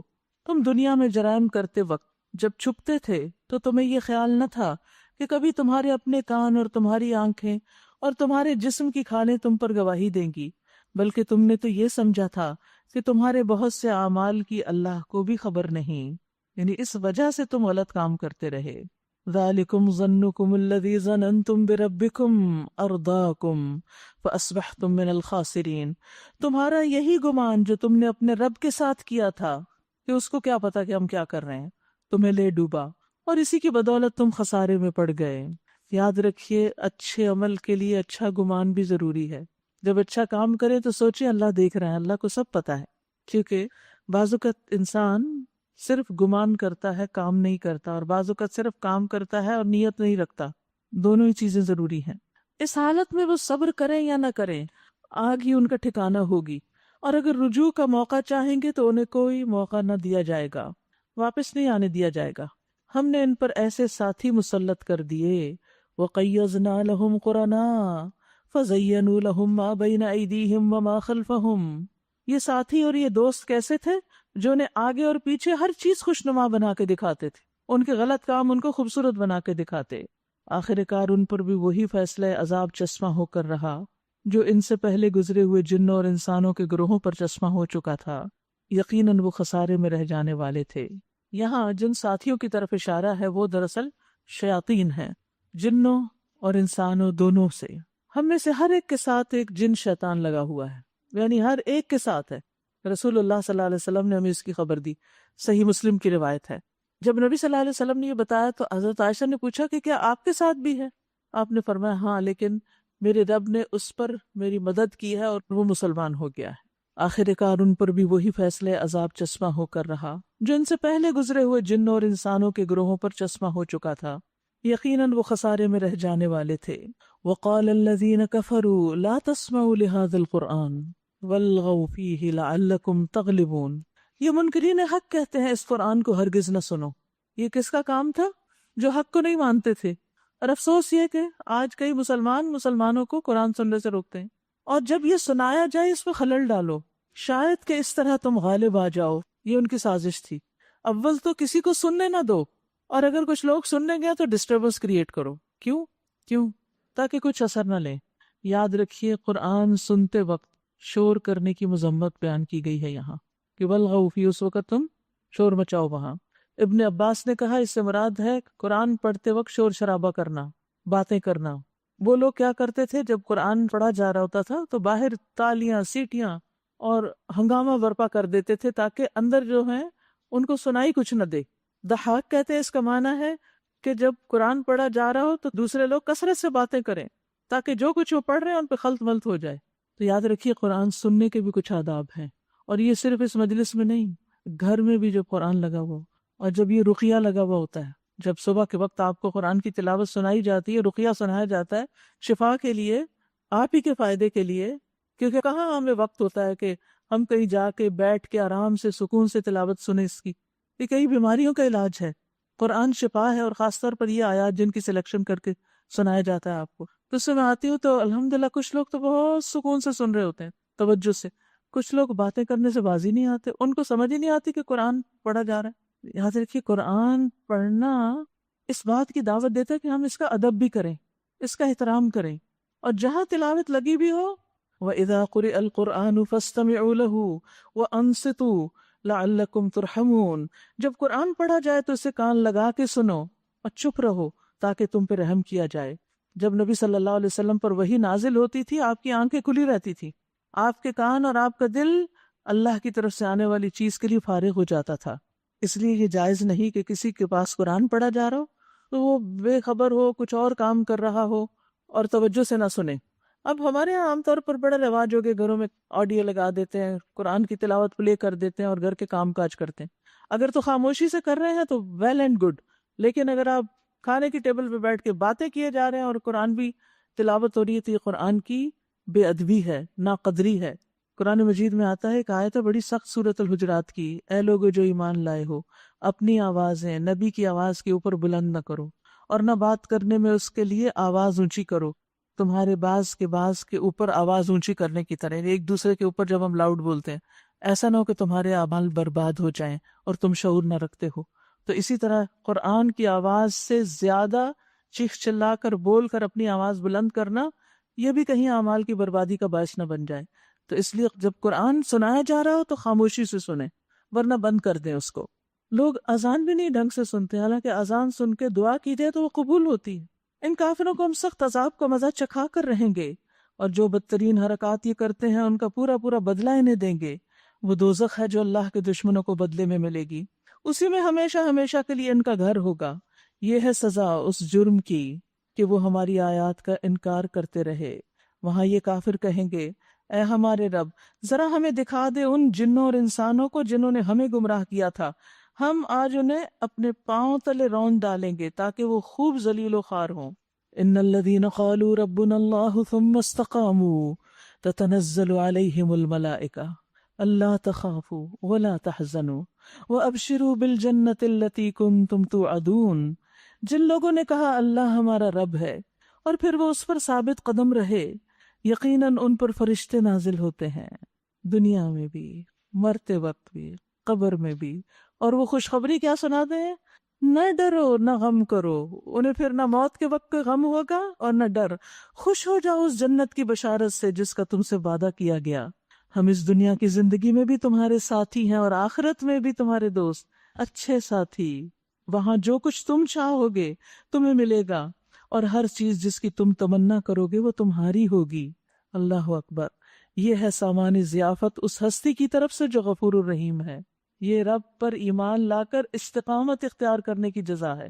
وَمَنْ أَحْسَنُ قَوْلًا مِّمَّنْ دَعَا إِلَى اللَّهِ وَعَمِلَ صَالِحًا، اور اس شخص کی بات سے اچھی بات اور کس کی ہوگی جس نے اللہ کی طرف بلایا اور نیک عمل کیا اور کہا میں مسلمان ہوں۔ تو بہترین بات کون سی بات ہے؟ جس کے ذریعے لوگوں کو اللہ سے جوڑا جائے، اللہ کی طرف بلایا جائے، کیونکہ ایک بندہ بھی آپ کے ذریعے ہدایت پا جائے تو 100 سرخ قیمتی اونٹوں سے بھی زیادہ نفع کا سودا ہے۔ لیکن شرط یہ ہے کہ لوگوں کو ہی نہیں بلاتے رہیں، دعویٰ ہی نہیں کرتے رہیں، خود بھی عمل کریں اور پھر اپنے مسلمان ہونے پر فخر کریں۔ اور اے نبی صلی اللہ علیہ وسلم، نیکی اور بدی یکساں نہیں ہیں، تم بدی کو اس نیکی سے دور کرو جو بہترین ہو، یعنی کوئی برا کر رہا ہے تمہارے ساتھ جہالت برت رہا ہے، تم اچھا کرو، تم دیکھو گے کہ تمہارے ساتھ جس کی عداوت پڑی ہوئی تھی وہ جگری دوست بن گیا ہے، یعنی دشمن بھی دوست بن جائیں گے۔ تو یاد رکھیے جو لوگ مل کے دین کا کام کرتے ہیں ان کو تو اس سے بھی زیادہ محبت کرنی چاہیے آپس میں۔ یہ صفت نصیب نہیں ہوتی مگر ان کو جو صبر کرتے ہیں۔ اگر ہم اپنوں کو بھی اپنا نہ بنا سکے، آپس ہی کی محبتیں نہیں، تو اس کا مطلب ہے ہمیں صبر نہیں، صبر کی کمی ہے۔ اور یہ مقام حاصل نہیں ہوتا مگر ان لوگوں کو جو بڑے نصیب والے ہیں، بڑے خوش قسمت ہیں، جو اس موقع پر صبر کر جائیں۔ اور اگر تم شیطان کی طرف سے کوئی اکساہٹ محسوس کرو تو اللہ کی پناہ مانگ لو، وہ سب کچھ سنتا اور جانتا ہے۔ یعنی یہاں ہمیں یہ بتایا جا رہا ہے کہ انسان کو اپنے دشمن شیطان کے ساتھ کیسے پیش آنا چاہیے، اس کی برائی کے مقابلے میں کیا کرنا چاہیے، اللہ سے مدد لینی چاہیے۔ شیطان کی شر سے بچنے کے لیے اللہ کی پناہ۔ شیطان آتا ہے وسوسوں کی شکل میں، یا شر کو خوبصورت بنا کے، یا نیکی کرنے میں سستی ڈال کے اور گناہوں کا ارتکاب کروا کے۔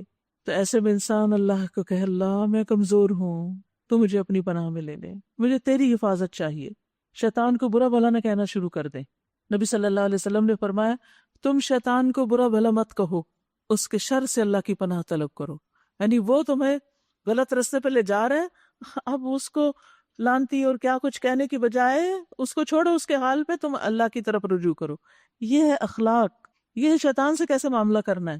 جب شیطان سے اس طرح معاملہ کرنا ہے تو انسانوں سے کیسے کرنے ہیں؟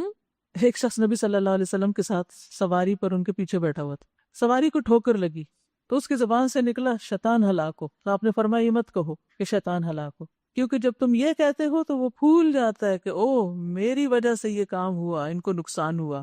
جب تم اللہ کا نام لیتے ہو، بسم اللہ کہتے ہو، اس وقت تو وہ مکھی کی طرح ہو جاتا ہے، اور جب تم اس کو برا بلا کہتے ہو تو پھول کر ایک گھر جتنا بڑا ہو جاتا ہے۔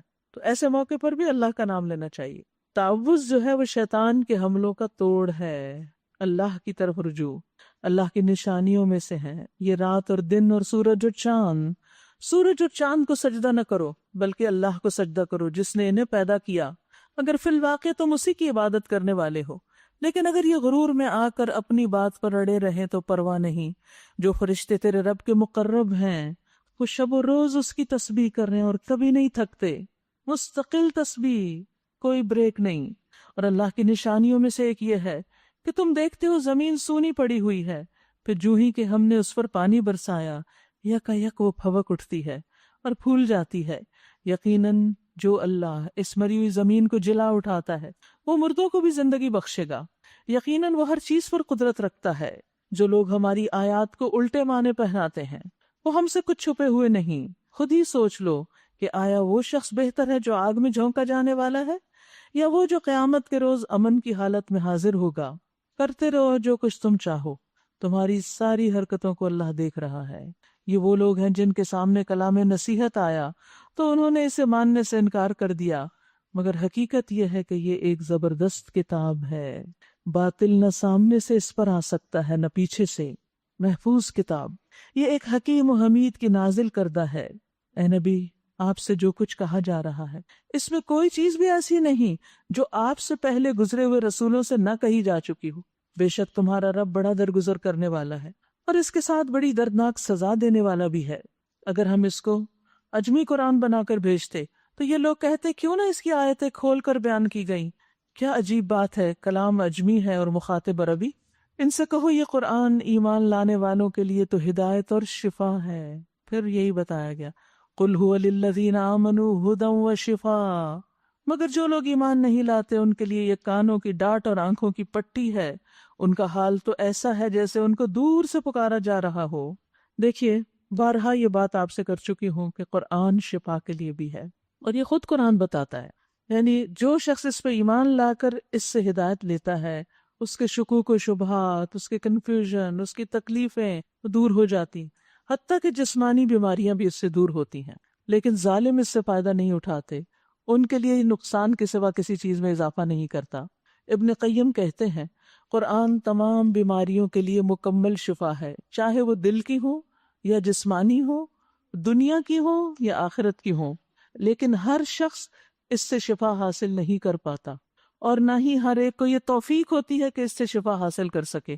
اور جب مریض اس کے ساتھ علاج کرنے کا بہتر طریقہ اختیار کرتا ہے تو دلوں اور جسموں کی بیماریوں میں سے کوئی بیماری ایسی نہیں مگر قرآن میں اس کے علاج اور سبب پر رہنمائی کا راستہ موجود نہ ہو، اور اس بیماری سے پرہیز کا طریقہ بھی موجود ہوتا ہے قرآن میں۔ ہمیں طریقہ نہیں آتا کہ ہم کس طرح شفا حاصل کریں، کچھ نہیں آتا نا، تو کسی بھی بیماری میں کثرت سے سورۃ الفاتحہ پڑھ کے دم کرتے رہیں، اسی سے فائدہ ہو جائے گا انشاءاللہ۔ لیکن ایمان ضروری ہے، کیونکہ یہاں کہا نا وہ جو ایمان لائیں جن کا یقین ہو ان کے لیے شفا ہے یہ، اور جو کہ یہ کیسے ہو سکتا ہے، جن کو شک ہو اس میں ان کو نہیں شفا ہوتی، پھر یہ یقین کی بات ہے۔ اس سے پہلے ہم نے موسیٰ کو کتاب دی تھی اور اس کے معاملے میں بھی یہی اختلاف ہوا تھا۔